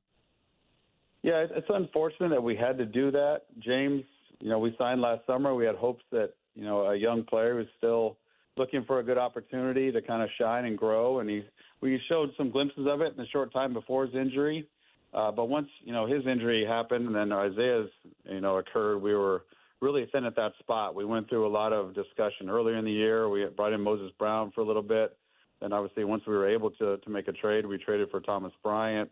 But we still felt like we're probably one big man short on this roster. And, moving James gave us the opportunity to go out there and search for a big man to add to this roster. And, that's the basis of it. And then last night you see Miles go down. It only, magnifies our need. Like we need to have another front court player on this roster to help us get through the remainder of this season and into the playoffs, hopefully. So you have a roster spot available. Is this something I'm assuming you're scouring right now, but do you guys sit around and predict who may end up being a buyout and what might fit your situation here, as far as obviously you're going to hard target here a big man here off the bench? Is that something you monitor as well? Do you do it before a move is actually made, I guess, in terms of monitoring? Yeah, well, first I'm going to check out Southport High School on Sunday for the pickup game to see if there's anything there I need to be, looking at. You could have seen Monrovia High School this morning with me out there tripping in that light fantastic. By the way, I haven't slept since Wednesday because you guys played so damn late last night, and I didn't go to bed and got up at 4:15 in the morning and went to Monrovia and played this morning. Good for you. That's dedication. How about that? I'm just a ball of 55-year-old energy. There's no question. I think you're always, your team needs. You're always scouring what's out there, what could become available, what is available. You're talking to agents, you're talking to teams. So you're always aware of what, are the options out there if you were to make a move like this. And, we had, a couple targets in mind that we were looking at. And so that's why we made that move yesterday. There's some tax-related, potential implications for us too for that move yesterday. So there's always some financial reasons behind a lot of the moves you saw, including a lot of the ones you saw yesterday. Is there a timetable where you'd like to find a solution for what you're looking for right now in terms of a backup big man? Yeah, I think it's sooner the better. We're down to, I think we have 30 games left, I believe now. I don't remember exactly, but we're 29, 30, 31 games left. And the sooner you can get a guy here into your system, into your program, acclimated to the team, play calling, defensive coverages, all of that, the better. You don't want to, wait any longer than you really have to, because the reality of it is if Miles, goes down or Thomas goes down, and, we're stuck really without another true center. So I think that's an important, hole for us to try and plug to give this team every chance possible to have a strong finish to our season. Pacer GM Chad Buchanan joins us. By the way, Pascal Siakam and Obi, along with Thomas last night, did a hell of a job in the pivot against a dude that's an absolute polar bear in the low post in Zubats. They did. That was after that first quarter, I was like, I don't know if I want to watch the rest of this one tonight. I mean, they were shooting the lights out of it, and, we just couldn't get anything going. But credit to our guys, credit to our coaches. They adjusted. We really picked up our energy, I thought, in the second quarter. I thought Ben Shepherd really gave us some life, and a lot of guys kind of fed off of that energy. And, we started defending a little better. They cooled off a little bit and, climbed back into that game. I mean, the Clippers are a great team, so that was a very, very high-quality win for us. But, yeah, Zubac is a load. He's given us a lot of problems over the years. Yeah, well, I think to the tune of, what do you have, 50 points and 75 rebounds, I think, a couple of times here in recent history. Chad Buchanan joins us. All right, you and Kevin take my advice on, for the most part, standing pat and moving forward with this squad. Can I take full credit for that brainchild, that idea? Well, absolutely. I mean, we're trying to keep you happy with this team. Thank you, buddy. That's the most important thing for all of our moves. Is, yes. Making sure you're good, and But no, I think I think we're very similar to what you see when you watch our team. I mean, this group has started to play well over the last 25 games or so, and we've got the chemistry is there. Guys have gotten healthy, and they've earned the right and the opportunity to finish this out and see where we can go. We've had great experience last year, and I think you're starting to see some of that carry over to this year into some of our play recently. And you never know. The highs and lows of 82 games come for every team. We're playing well right now, but that can easily change in an instant. But we like overall what this team is about, the fiber they're about, the chemistry they have. The coaches love coaching this group, and we were very, very, apprehensive about making a major change to this group because chemistry is delicate. It's one move that is not the right move for the guy that doesn't fit in can have a massive effect on your team and your season. So we're going to be very selective on what we were going to do this week, and ultimately there wasn't a deal out there that we felt made sense for us, and we like how we're playing, like I said, and let's see what this group can do this down the stretch. So you had teams certainly within your division and around you making moves.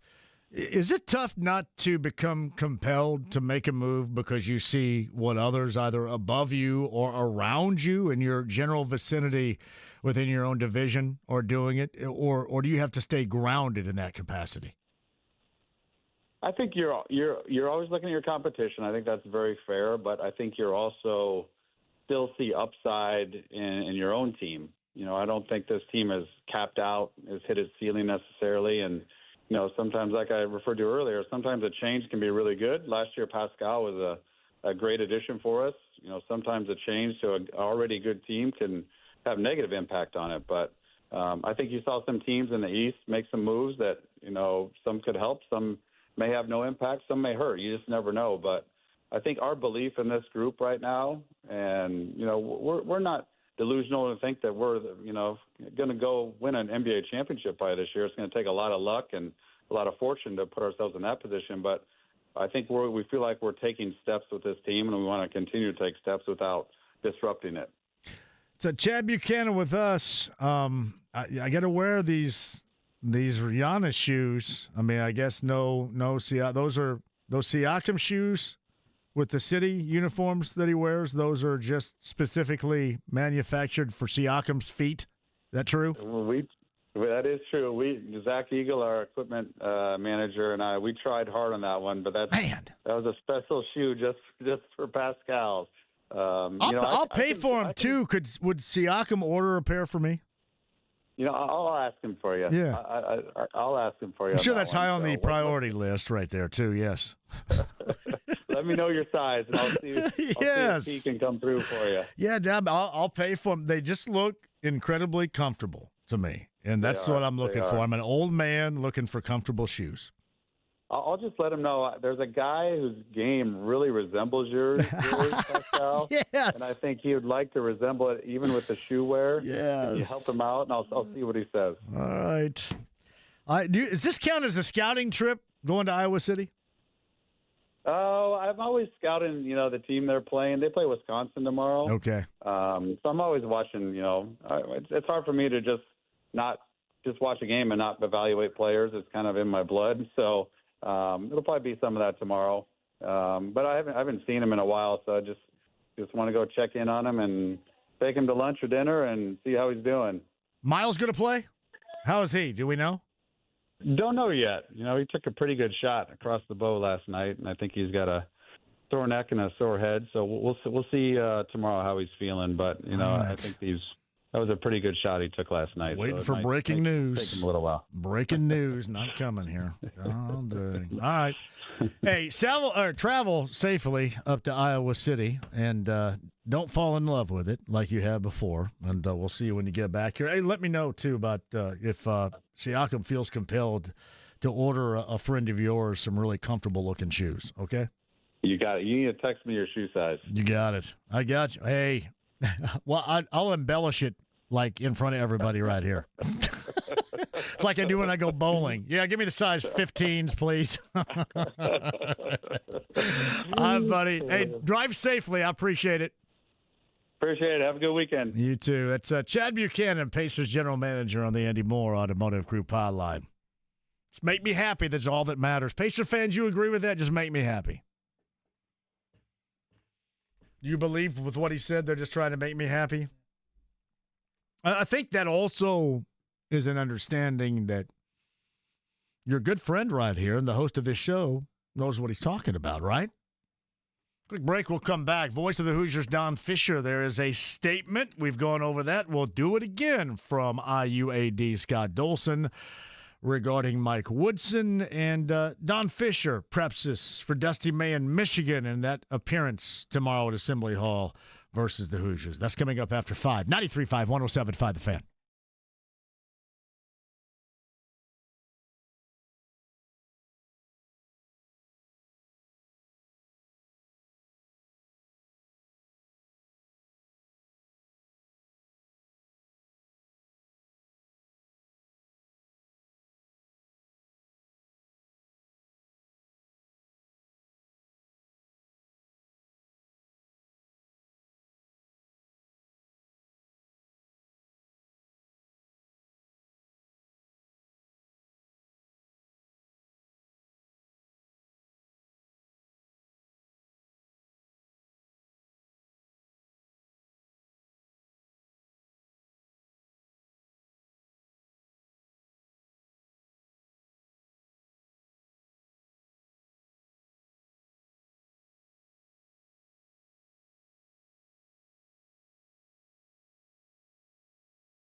on 93.5 and 107.5. The Fan.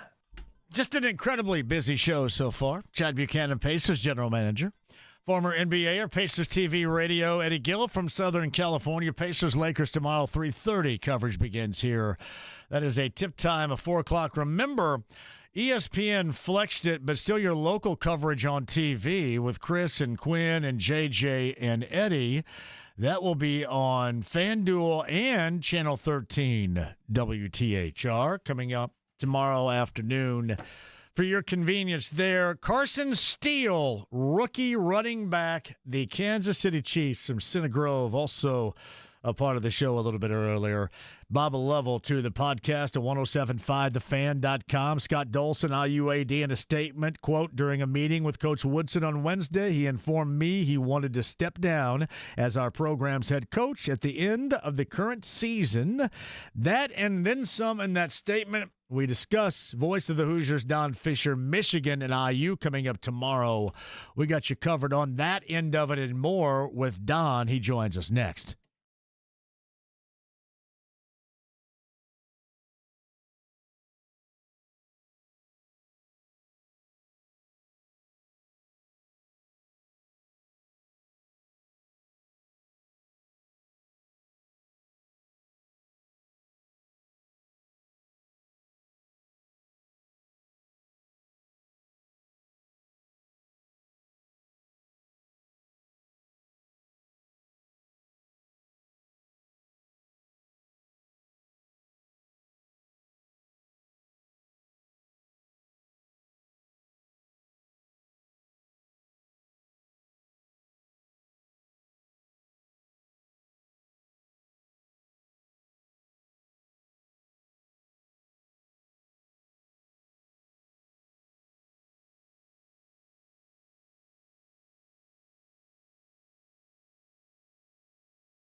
I felt it on my leg. Come on, I don't want to see it. 93.5 and 107.5, The Fan. Chad Buchanan, a little bit earlier, podcast 1075thefan.com. Maybe re-rack something with Chad Buchanan or Carson Steele. From the Kansas City Chiefs, Super Bowl 59, Sunday, 6:30. Or as we have to say, because of copyright situations, the big game, the large contest. Carson Steele was awesome. That podcast, 1075thefan.com. Bob Lovell, Eddie Gill, also up there. It has been a very busy day. And to continue to document that here in the 5 o'clock hour on the Andy Moore Automotive Group hotline, the voice of the Hoosiers got a game to call coming up tomorrow with Michigan and IU. Don Fischer joins us. And let me just add that I was at Monrovia High School earlier this morning, and I played on the floor, the hardwood of the Branch McCracken Memorial Gymnasium in Monrovia. A little up and down, a little pickup basketball at 5:15. And I want to make a note that Don Fischer has never called a game coached by Branch McCracken. That is correct, sir. Never, ever. But it was, they actually had a piece of the peach basket or something that Branch McCracken, evidently Branch McCracken, I can't even say his name right now, shot on back in the day around there. So the Branch McCracken Memorial Gymnasium. Well, I, as you know, when I introduced the shows from Simon Scott Assembly Hall, every single time, ever since Dick Vitale couldn't get Bob Knight out of his head, I started calling it Branch McCracken Court because obviously that was the name of the court. Yeah. Dick wouldn't ever call. He wanted to rename the court Bob Knight Court. Their night court or whatever he wanted to say. Night court. I thought, well, people think the court's not named, so I started calling it Branch McCracken Court in my open every single ball game, and I continued to do that through the years. That's beautiful. That's why another reason why we love us some Don Fischer right there. Let me tell you that. Hey, buddy, we going to our table tonight? No, we're staying home. We're going to eat fish here at the house. Oh, man. All right. You want to come over? Yes. What kind of fish you having? I haven't asked her, but normally she gets me tuna and she gets something else. Oh, my goodness. Are you a big tuna guy like me? I like tuna. Do you like tuna? I love tuna. That's all I've eaten since July. Well, this is not like in a can now, boy. Well, no, I've done ahi tuna too. Yeah, just last night, I swear to you, I ran through Kroger down by me in Bargersville, and for $2.19, they had a 6-ounce salmon fillet. So I grabbed that bad boy. Now, $2.19 would probably be a reflection that it may have been in the case for a while, but it didn't taste like it. Could you tell the difference if it had been? I don't think so. I mean, I don't think so. So I air fried that bad boy, downed it, and that's been a part of my diet. Has been a lot of fish, a lot of tuna, a lot of salmon, a lot of protein. What are you down to now? I am down to 185. I've lost 72 pounds since July. You don't lose another pound. You do not need to lose another pound. I'm going to 172. You didn't hear me, did you? I did it. I know it. I just kind of want to see what it's like down there. And then if I have to, I'll go back up. Well, hopefully, I hope you go back up because you're starting to look gaunt. Thanks. That's what my mom said. You and my mom been exchanging notes?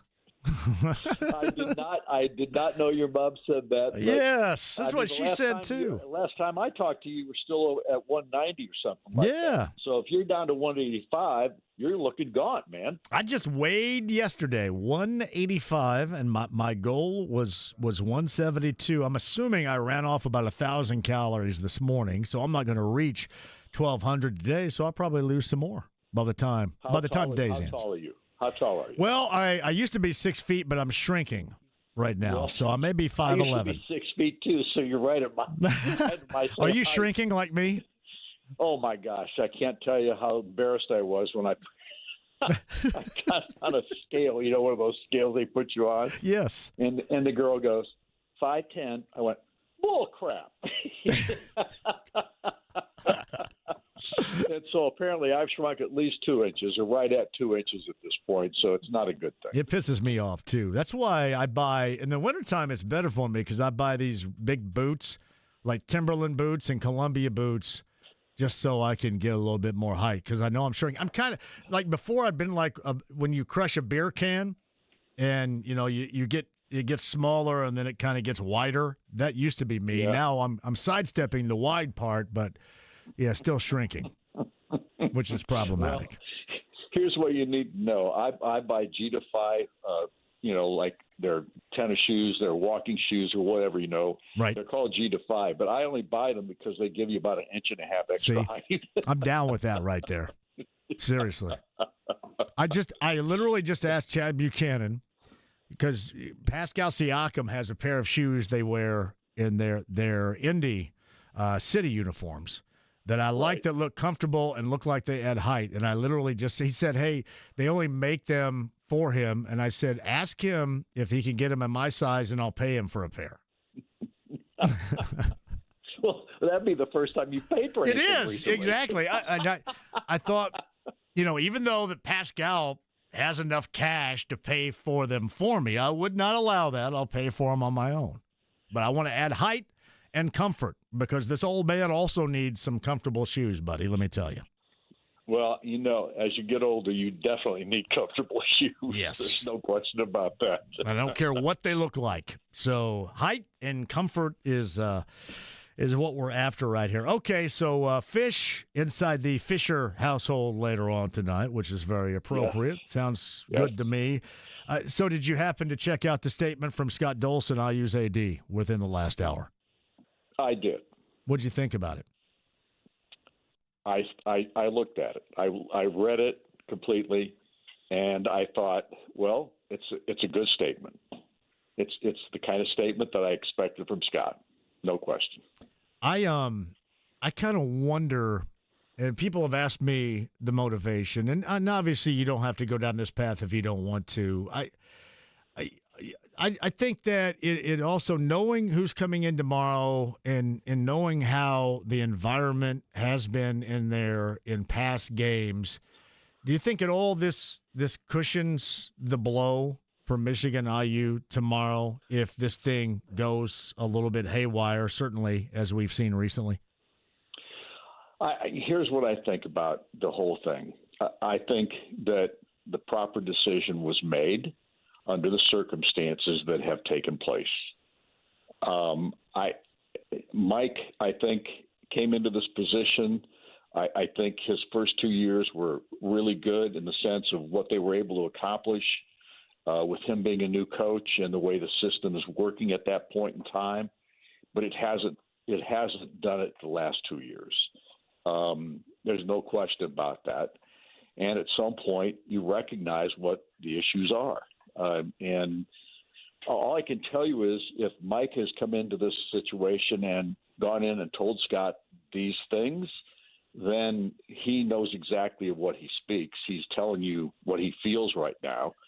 And I think that's the way it had to be handled. And from Scott's perspective, I'm sure that his statements are all correct and accurate. And I don't think there's anything that's, I don't think anything's put upon in this situation. I think it's basically just the way that Mike feels about it at this juncture, and I can't blame him for that because things have not gone well this season. And this ball club right now is struggling, and they've had some nicely played games but can't seem to finish it. And when we look at it from a practical standpoint, when things aren't going your way and things aren't getting done and players aren't playing the way you expect them to, I think you have to, look in the mirror. And I think that's exactly what Mike has done. Yeah. I look at this group, and Don Fischer, voice of the Hoosiers, about ready to sit down and have a little ahi tuna at the Homesteads on the Andy Moore Automotive Group hotline. Don, this team individually has a high level of talent, but they are missing some things that you absolutely have to consistently perform at a high level. And awareness, recognition, all of those things that I think that somebody like me would look at and go, how has that not already come with your athleticism or your shooting ability, your strength, your toughness? But let's just face it, these are things that also you earn and you work for.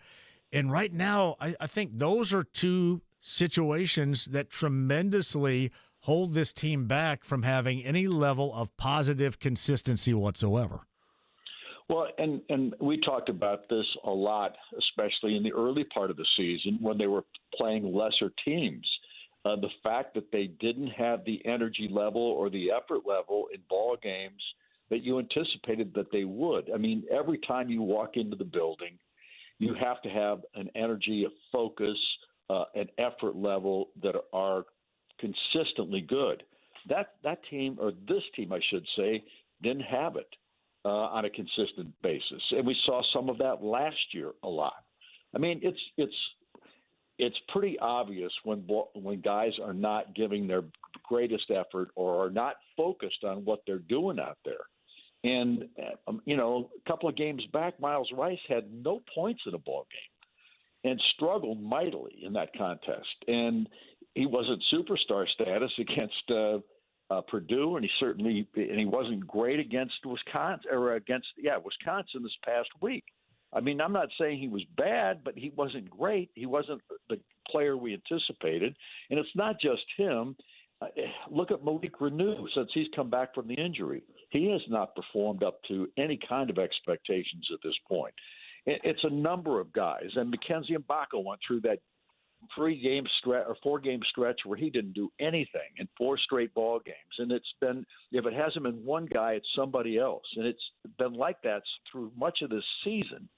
And granted, there have been some injuries and things like that have played a role, but it doesn't play a role when guys aren't given great energy and great effort going into ball games. And that's what bothers me the most. And if it was good in the first half, it doesn't seem to be as good in the second half.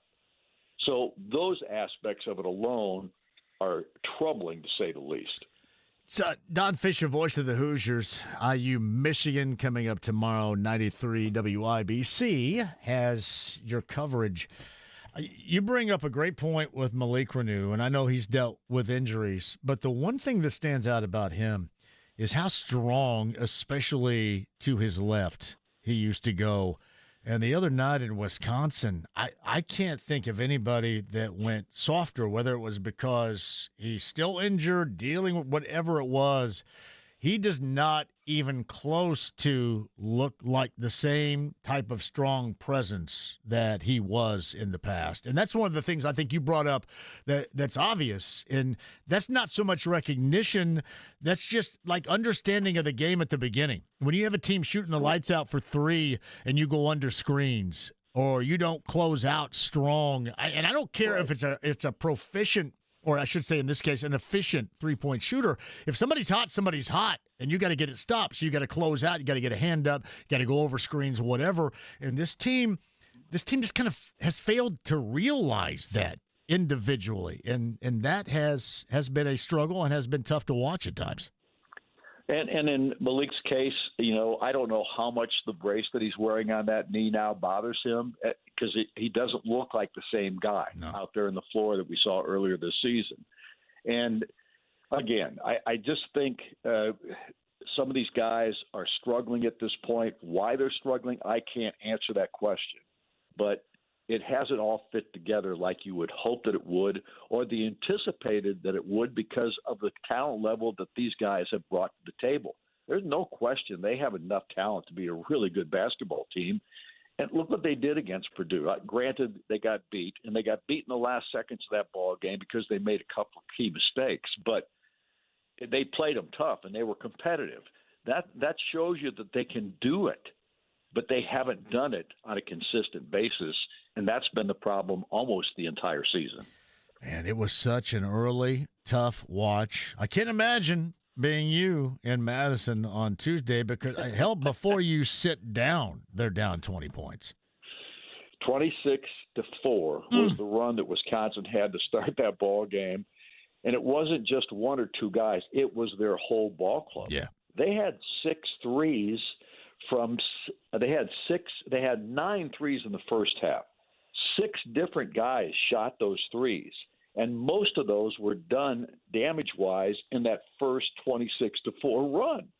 It was just amazing what they were able to do. And it was 2 bigs that were out there shooting them. Crowell had 1 7-footer. Crowell, a 7-footer, had 1 of those threes. Nolan Winter had 2 of them out of the 6 that they made in that early part of that ball game. And you're sitting there going, where's the defense on that? Who's supposed to be out there? It was mind-boggling, to say the least. And it was disappointing, more disappointing than it was anything else, because you know that this team has enough talent to be that good. And here's the other thing. When Mike Woodson took the job, what did he say his first priority was? Defense. That's the number one thing. This team has not shown that this year very often. Yeah, and there's been certainly a regression. And it wasn't their games early on that didn't go well either. It's a season to where there just have been so few strong points. You just kind of put your hands up and say, all right, especially with a group like that that's individually talented, as we both talked about here, you just kind of put your hands up and say, all right, what else can be done with these guys if this is how they look across the board? Well, and here's the thing. Maybe Mike making that decision, and we'll see how the team is affected by that tomorrow, because they're going to face a really good Michigan team that has 2 bigs that are really good. I mean, the Wolf kid has come on the program there at Michigan this year, and he's been spectacular in my mind. How many 7-footers do you see out there handling the basketball like he does, shooting the 3 like he does? It's amazing what he's capable of doing, and he plays with the other guy, Golden. Those 2 play together as well, pretty much like Trace Jackson Davis and Race Thompson in their heyday did, if you know what I'm saying. Yeah. They were able to use each other and play off of each other, and these 2 guys do that as well as any 2 bigs in the league. There's just no question about it. Maybe as the 2 best bigs in the country at doing that, not just the Big Ten, but in the country. So, and they're going to face a ball club that is right in the hunt for a Big Ten championship. They're just a half game out of first place right now. It's going to be interesting to see how Indiana goes about dealing with the ball club as good as Michigan is. And then they've got Michigan State after that. They've got another matchup. They got UCLA right after that, then another matchup with Purdue. I mean, the gauntlet doesn't stop for this basketball team. And if this team doesn't start playing the way it's capable of, or at least what they have the potential to be, it's going to be a long rest of the season. Yeah, I thought, and Don Fischer joins us, and Eric may bring this up to you tomorrow in the pregame or even during it. I think the guards of Michigan is something that you can go at. But, again, that involves a recognition and a focus that rarely we have seen from this group this season. So I think you could bring it up, and accurately so, because they're bigs. You're right. With Wolf and with Golden, incredibly tough. But I think you can attack their guards. You just don't trust until you see it that they're going to have that recognition and awareness to be able to do it. Yeah, my belief is that if Indiana plays even close to the energy and effort level that they need to play with tomorrow, they will give themselves a chance, and they will have a good chance to knock them off. Because you've seen what happens before when a coach resigns or makes it known that he's not going to be back the next year. Sometimes that rejuvenates the players on the floor, and they start playing for their guy. So we'll see how it all plays out tomorrow, because I think this is, in that sense, it's a critical game too. So Don Fischer, voice of the Hoosiers on the Andy Moore Automotive Group hotline. Hey, Don, at a very low level, do you know what I used to do when we had red-hot three-point shooting going on? What I tried to do to stop it? What? Close out like I'm going to hit them in the groin when they're shooting.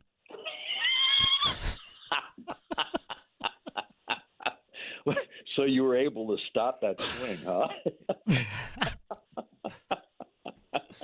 I don't know why that's not done more. So, maybe it is, and I just don't see it or recognize it, or maybe it doesn't work. I don't know. It always seemed to work. It always seemed to work for me. My closeouts weren't there, but my closing out near the groin area, they were always fairly consistent. Well, I can tell you this much. If you were doing that to me, it would have stopped me.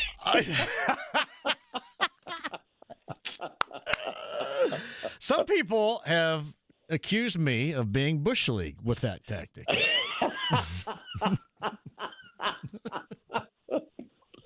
Oh, I'm not going there anymore. I know it, man. Come on. I say by all means, the reason why I bring that up is because I was thinking about this Tuesday night. Maybe you just ought to grab a chair and throw it at him or something. I mean, anything to stop this. All right. So. Well, I mean, I'm sure if you'd have thrown a chair, or if anybody would have thrown a chair in that ball game, we would have had another one of those embarrassing scenarios. Oh, you know what I mean? Yeah. Yeah, there is no doubt. Crowd expectation, I guess, tomorrow, speaking of which, is something that everybody's going to be watching, and we'll see how that goes down in Bloomington. But, I thought today, Don, this is just my personal opinion on this. This is something that had been rumored, but it was certainly something that at this point needed to be done. It needed to be out there, and especially if that was the thinking here. And, if Mike Woodson started it or whatever, this is something that had to, come out of the angle of hearsay and rumor and become, if, again, true, something public. So at the very least, that goes in the right direction, and we'll see what transpires coming up tomorrow, I guess. Well, I've seen a lot of it in my years at Indiana. Yes, you have. We've gone through 10 football coaches and 6 basketball coaches, and including Mike, if you count him in the mix right now, obviously you have to, and then 8 ADs. So that's a total of 24 people that have come and gone here in this program. Yeah, actually, I don't want to count Scott in that category yet. because you said come and gone. Exactly. So actually 7 ADs. I think about it this way too.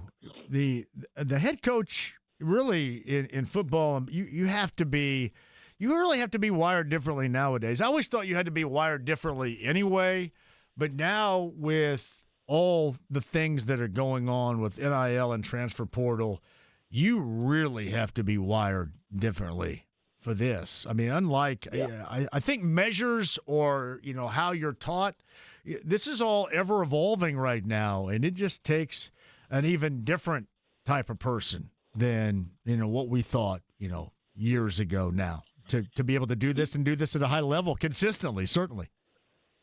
Well, and I think Kurt Signetti, when he was hired, I think they asked him about the transfer portal and all those kinds of things, and he said, if you don't adapt, you're done.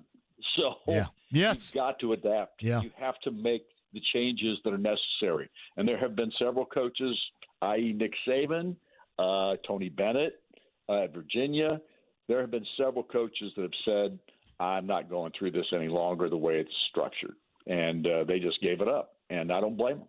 Because I think the world of college sports today has nothing to do any longer with loyalty or the jersey, what jersey you're wearing on your chest.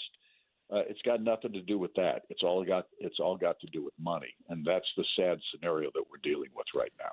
All right, and probably isn't going to change. Yeah, there's no doubt about that. Be sure to ask Eric tomorrow in the pregame if he ever closed out defensively on a hot shooter with the ball tap closeout.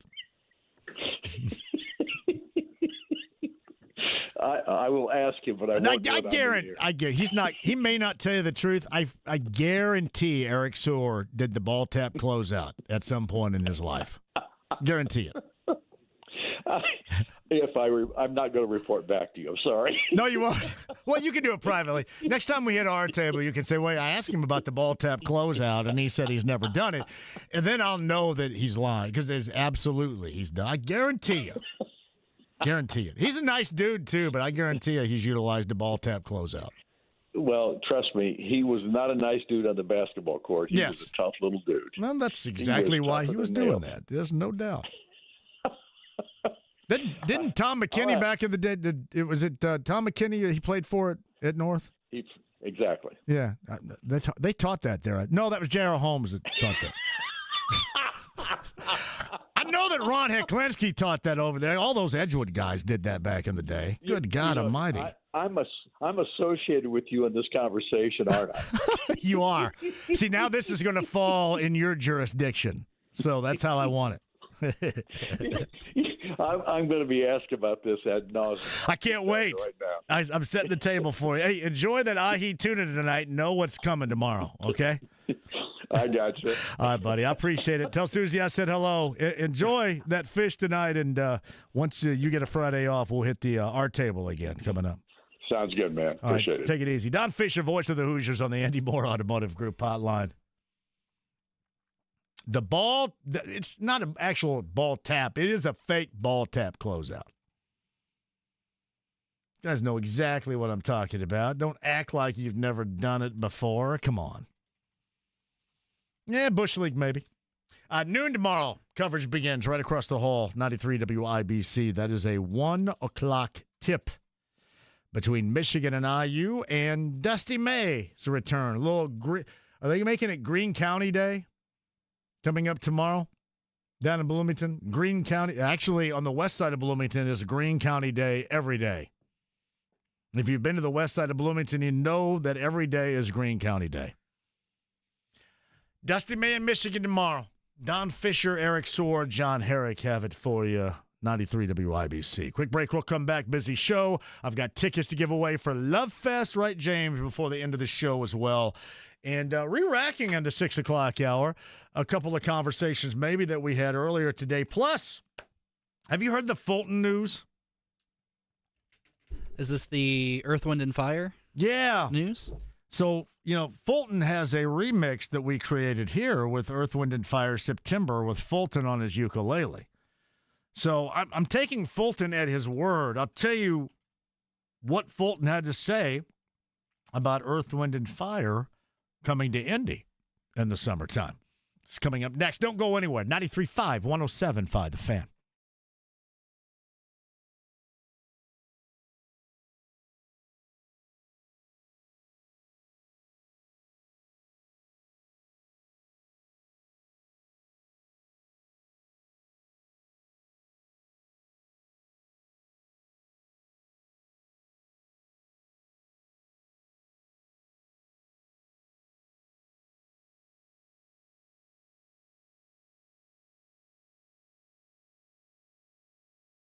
Hey, John, for Big Red Liquors, 100-plus locations. Hey, the new one, too, in Carmel, 106 in College. We talked about that last week.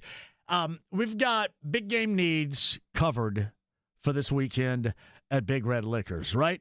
So through Sunday, Bud, Miller, Coors, family of products, 12 packs, only $21.99. That's ice cold. Modelo, 12 packs, $15.99. You're going to save $6. Mick Ultra, 12 packs, 12-ounce cans, only $13.99 plus huge savings. On Crown Royal, only $21.99. How about a Beamer here? Half gallons, just $22.99. And don't forget to sign up for Big Red's VIP raffle. Your chance to win a 75-inch TV. No purchase necessary. That's this weekend. Big Red Liquors, 100-plus locations throughout the state of Indiana, responsibly serving you since 1972. To find that location nearest you, that's BigRedLiquors.com.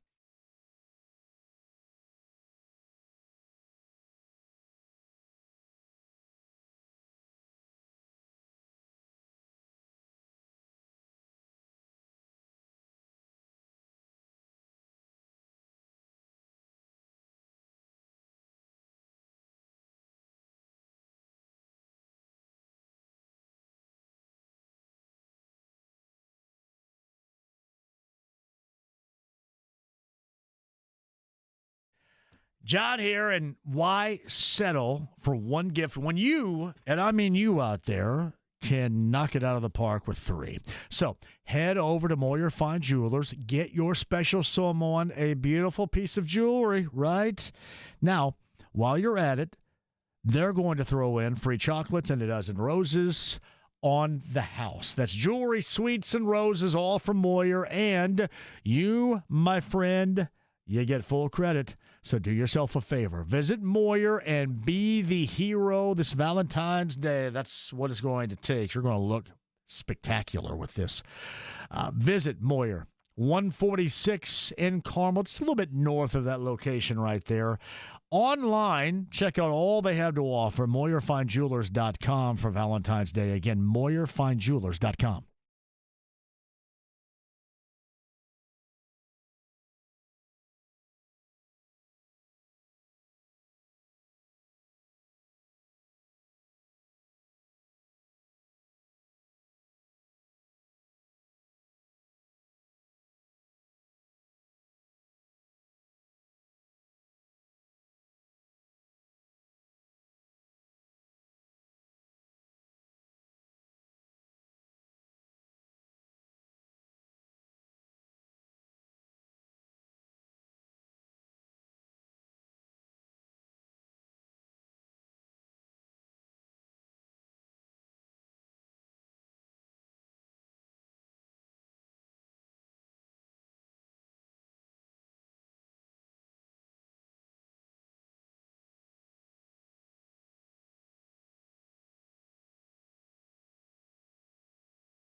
Daisy Brand Dips this weekend. It's a big weekend for you. You're hosting a party. Make sure Daisy Brand Dips on that table for you, too. French onion and ranch. Daisy Brand, the manufacturers of Daisy Brand low-fat cottage cheese. I've introduced you to that, and we all love it. Well, what about your world of dips being turned upside down for the good? Your cracker, your vegetable, your tortilla chip, whatever you're dipping, bring Daisy Brand Dips to the table for your big game party this weekend, too. French onion and ranch. That's Daisy Brand Dips. Again, for this weekend, you can find it in your favorite grocer's refrigerator.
On drugs. Any questions? 93.5 and 107.5. The Fan.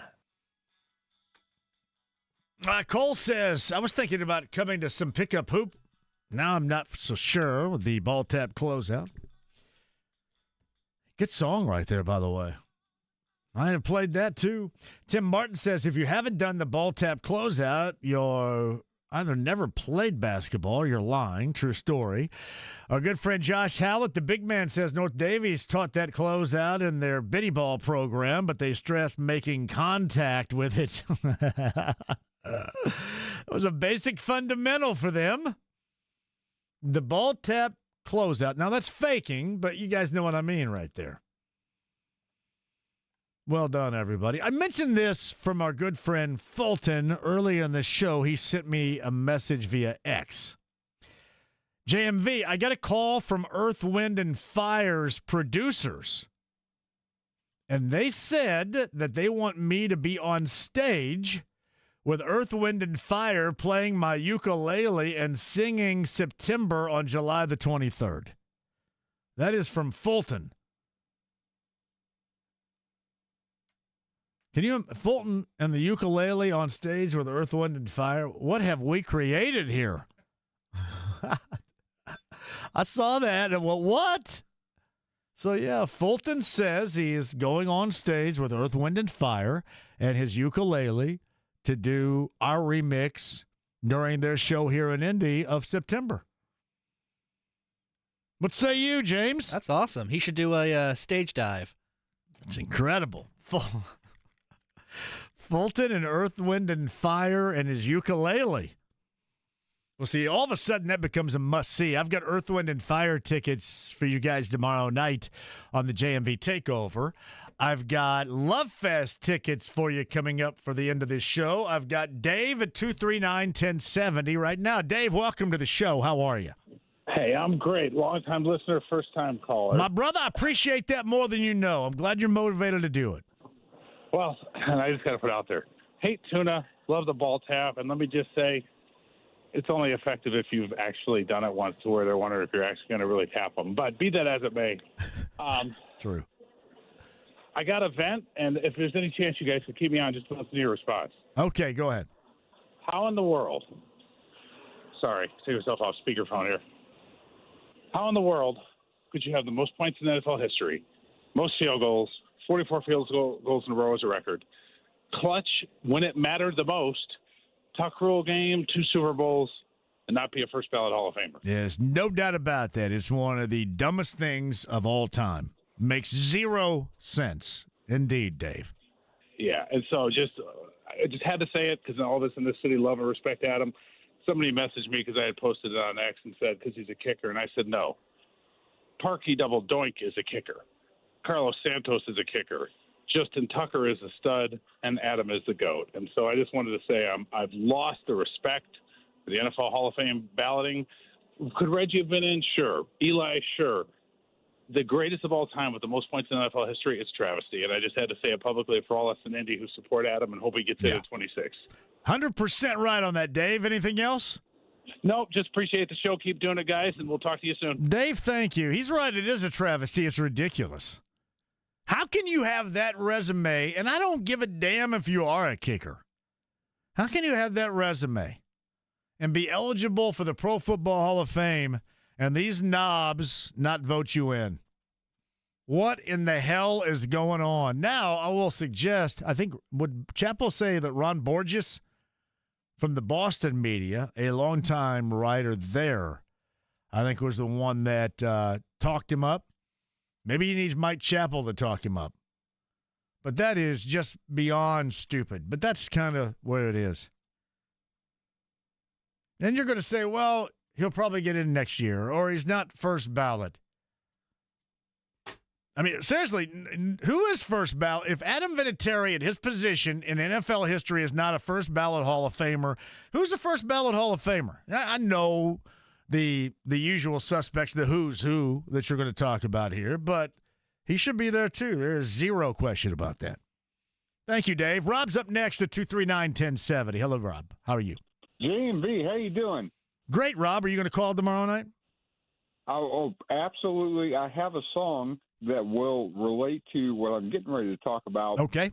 For those of us that stayed up late at 1:30 in the morning, that Pacer game, my goodness, that was fun.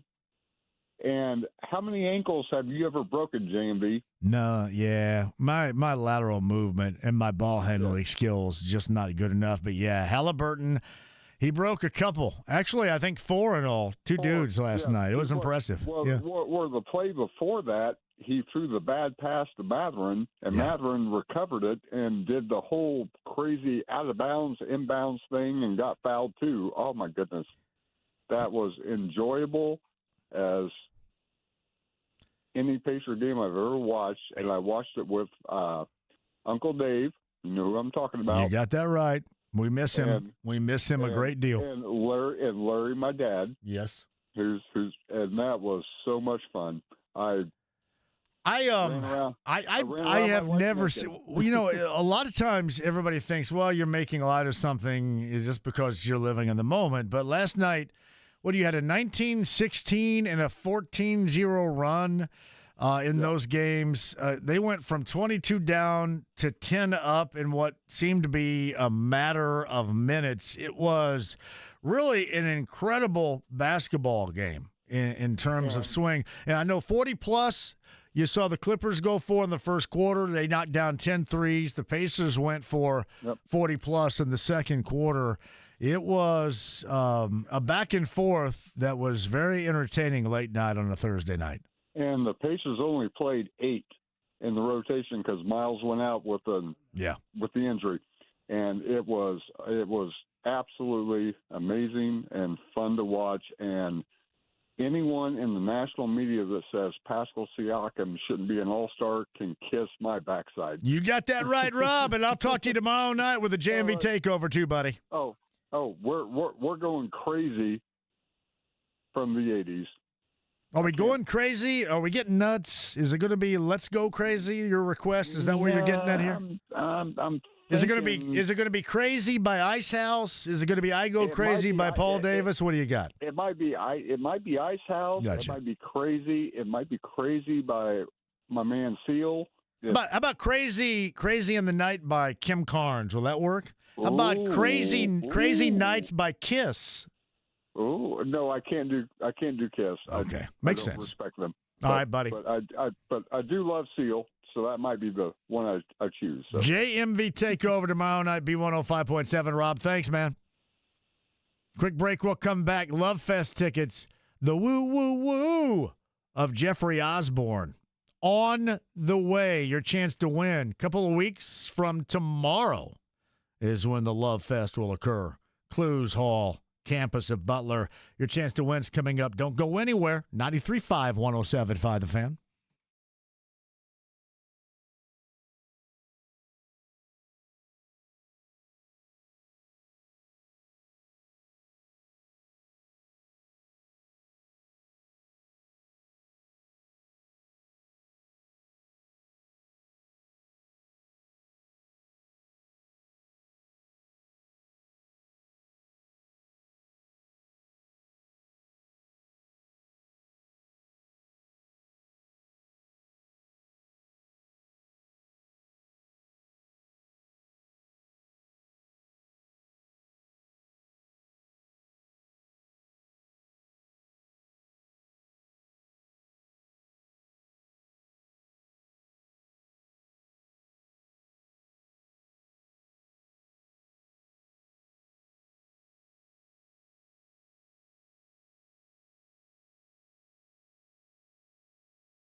93.5 and 107.5. The Fan.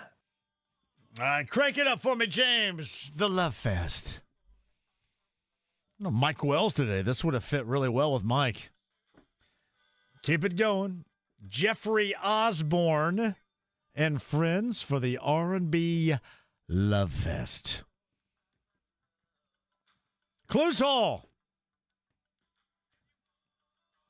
What do you think about this? February the 23rd. Is that the date? February 23rd? Was I right about that? It's actually the 22nd. 22nd, I'm sorry. 22nd.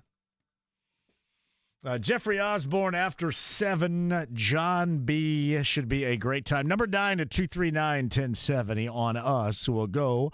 And thank you to DJ Gino for setting us up with those tickets. I'll have another pair for you tomorrow night on the JMV Takeover as well. The Woo Woo Woo song is outstanding. Now, coming up here at the bottom of the 6 o'clock hour, I'm assuming that the Gorman, I have not heard, is going to be a part of that. The Last Word with Matt Taylor. I'm telling you, there was a dude today, and I blank you not. I was out at Monrovia, as I mentioned. Mark Janes, his broadcasting class, gave presentations, and me and Dave First and Greg Rakestraw, Lance Scheib, who else was out there with me today? Nick Yeoman. And there was a dude there named Jonah. Awesome kid that looked exactly like Matt Taylor and had mannerisms exactly like Matt Taylor. I could not stop looking. I thought, that's Matt Taylor over there. Again, I want to give a shout-out to Mark Janes for the invitation. And everybody over at Monrovia High School, and Monrovia as a town, just an awesome community. I've always been a big fan, but certainly went over there this morning and through the midday and had an absolute blast. So I want to thank everybody at Monrovia. They're in the semifinals of the girls' sectionals. I think they get Heron Riverside tonight, semifinal. So the best of luck. And one of the presenters, their point guard, Grace, is a part of that Monrovia team too. But, man, what an outstanding time.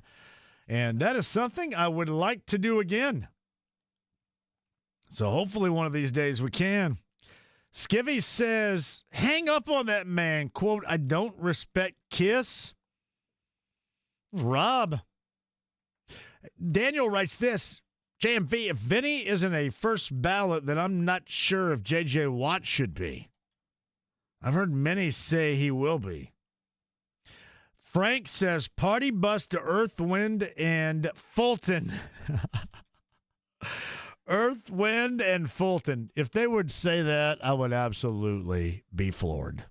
Maybe the best moment of my life. Sounds like a spin-off band right there. Earth, Wind, and Fulton. See, that's what Fulton should come up with, a cover band called Earth, Wind, and Fulton, where he's playing the classics of Earth, Wind, and Fire on his ukulele. That's great. We'll see. Fulton says that Earth, Wind, and Fire's producers reached out to him and they want him on stage. Is that Fulton right there? Oh, I'm sorry. No, it's just still just a bunch of people calling for tickets. Oh, I'm sorry. I thought you were telling me that Fulton was there. No. Kind of curious about that. Hey, all right. A big show today. Had a great time with you. Thank you all for joining us as you normally do. 3 times next week, we're on the road. Tom's Watch Bar, downtown, 140 Illinois, Tuesday. Whiskey Business, Southport Road on Wednesday. And then on Friday, this is going to be a different little twist. But me and betting analyst Brent Halverson, Heaven Hill Distillery, we are going to be staked out for this show Valentine's Day next Friday at the Cask Strength location of Big Red Liquors. And we're having a bourbon fest. We are having raffles for some of the greatest bourbons out there. So mark your calendar for this, because believe me, your ass will want to be around. If you are a lover of bourbons like we are, you'll want to make sure you're a part of this. Now, as the week goes along, I'll tell you the bourbons in which we will be raffling off. But it is a bourbon fest with you. And I think our good friend Matt Koglazier will be a part of it too. So we'll learn a little bit of something. Cast Strength location next Friday of Big Red Liquors. That is off of Fry Road and 31 in Greenwood. And it's a bourbon fest, and we will have raffles for your favorite. I mean, really top shelf bourbons all the way around coming up.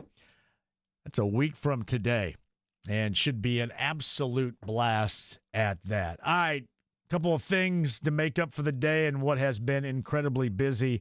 We documented this, talked about this with Don Fischer, voice of the Hoosiers. IU Michigan tomorrow, that tip time from Bloomington, 1 o'clock, noon. Coverage begins, 93 WIBC. And Scott Dolson, IUAD, came out with a statement earlier today and in part reads, quote, during a meeting with Coach Woodson on Wednesday, he informed me he wanted to step down as our program's head coach at the end of the current season. So as we have talked about, those wheels have been in motion for a while. It was solidified earlier today in front of Dusty May and Michigan and that matchup tomorrow in Bloomington. So that's something we talked about with Don Fischer, the podcast at 1075 thefan.com. Boilermakers and USC, that tip time is a little over an hour from now up in West Lafayette at Mackey Arena. You get USC and Purdue a little bit later on tonight. I believe that is a 7 o'clock start this evening for that. Pacers conversation. You had Chad Buchanan, the general manager, talked about their lack of doing anything really of significance prior to the trade deadline and what they like about their team. With Chad, we had Eddie Gill a little bit earlier, too, from Southern California. Tomorrow afternoon, 3:30 coverage begins, the fourth and final of a 4-game Western road swing for the Pacers. It looks like no Luka, but LeBron and the Lakers coming up tomorrow afternoon. And again, this reminder, television-wise, even though ESPN flexed that on their network, you can catch it on FanDuel with Chris and Quinn and Eddie and JJ, plus Channel 13 WTHR on TV coming up tomorrow afternoon. And Bob Lovell along with Carson Steele. Watch out for Carson Steele, the rookie from Center Grove, for Kansas City coming up on Sunday for the big game. Super Bowl 59 at 6:30. That's Kansas City and Philadelphia. Got a pick really quick before we hit a break? I'm going to go with the Chiefs. I'm going to go against you. I'm going to go with the Eagles. We'll do that. Chiefs, Eagles, and Carson Steele, the podcast at 1075thefan.com. Re-racking one Chad Buchanan, the general manager of the Pacers, coming up next. JMV Takeover tomorrow night, 6 until midnight. Earth, Wind, and Fire tickets to give away and more Love Fest tickets, too. 6 until midnight tomorrow night. The JMV Takeover is on B105.7. Chad Buchanan, our conversation coming up next. 93.5, 107.5 The Fan. Have a great weekend.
argument. Yes, it is. No, it isn't. It's just contradiction. No, it isn't. Yes, it is. It is not. It is. You just contradicted me. No, I didn't. Oh, you did. No. You did just then. No, nonsense. Oh, look, this is futile. No, it isn't. 93.5 and 107.5. The Fan. All right, we got about 6 minutes before I get to Chad Buchanan. We re-rack our conversation with the Pacers general manager from earlier today, trade deadline. And the only move the Pacers made was James Wiseman, who is done for the season, shipping off to the Raptors. However, this is some dialogue we'll get into with Chad that if you missed it a little bit earlier, you're going to hear, is that this is no big surprise, but they are looking for another big. And last night, notwithstanding, when Miles goes down with the concussion situation, I guess is what you would call it. I think they called it a concussion evaluation last night. Then the Pacers were really behind the eight ball. Because Zubac is a guy that has ripped them up at full strength in the past. And I thought you saw a great effort, clearly from Thomas Bryant, who stepped in, who's the backup to Miles. So Miles goes out with the concussion situation, and you end up getting Thomas Bryant, Obi Toppin, and Pascal Siakam. And honestly, if you watched that game last night, I thought all three did a great job, and actually a couple of different times you saw Obi get out and run, which was problematic for Zubac. But I thought they all three did a fantastic job. But Chad was talking about how they're going to be on the lookout on the search for another big. They have an open roster spot that was created by that deal with Wiseman, so another big is what they're going to try to find. And whether or not that's coming right now with availability or somebody else that potentially could be bought out. But that is the gap that they're going to fill on this roster at some point. And that is adding another big man, which I think we would all deem, even after last night of the success they had in playing against Zubac and the Clippers, that is something that certainly is going to be necessary. If you missed it last night, let's just say, for example, Pacers go down 22, and you say, the hell with this. This is early, too, in the first quarter. You say, the hell with this. I'm going to bed. And then by the time, let's say you went to bed and you thought, I'm going to get up and check the score, they were down 22 and then turned that around about as quickly as possible to be up 10. You had a couple of 40-point quarters, one for the Clippers, 40-point-plus quarters, one for the Clippers in the first, and then one for the Pacers in the second, and really three significant runs for the Pacers, and then one to close out that game last night, 119-112.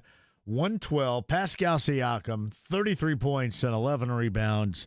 And once again, solidifying why he absolutely should be an all-star this season and going to San Francisco for the annual NBA All-Star Game. He was outstanding. Benedict Mathurin was outstanding.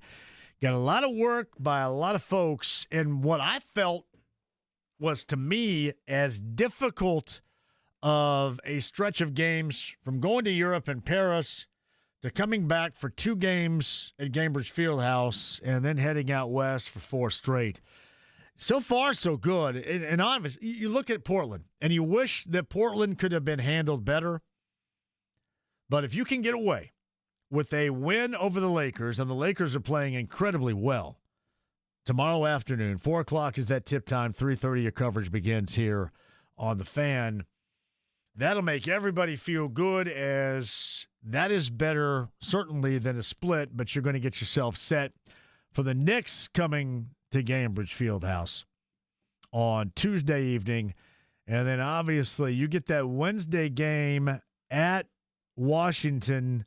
You go all-star break, back at it Thursday the 20th with Memphis in town. And then you'll get a re-rack of sorts here on the 23rd with the Clippers at Gainbridge Fieldhouse, the Nuggets at Gainbridge Fieldhouse, the Raptors at Gainbridge Fieldhouse, the 23rd, 24th, and 26th of February, before you end the month on the road at Miami. So some opportunities right there if you're able to weather the storm. And this has been a storm. This has been tough. But you can really come out of this looking good if you were able to get L.A. It does not look like Luka is going to participate coming up tomorrow. If you're able to get L.A., the Lakers coming up tomorrow afternoon. Once again, coverage begins at 3:30 right here. This reminder, television-wise, this has been flexed onto ESPN. But I did want to remind you, because you so much like Denary and Quinn and Eddie and JJ, you can catch this normally on Pacers TV, on FanDuel. Plus, Channel 13 WTHR has this afternoon affair coming up tomorrow. So there you go. Pacers and Lakers. As we mentioned, too, Carson, Steele, Super Bowl 59 on Sunday. That podcast, 1075thefan.com, with Carson Steele, the rookie running back of the Chiefs, Bob Lovell, Don Fischer, and Eddie Gill. All podcasts that you can check out right here. Meantime, JMV takeover tomorrow night, but as we close and get you to the last word at the bottom of the hour, we'll re-rack our conversation with Pacers general manager Chad Buchanan.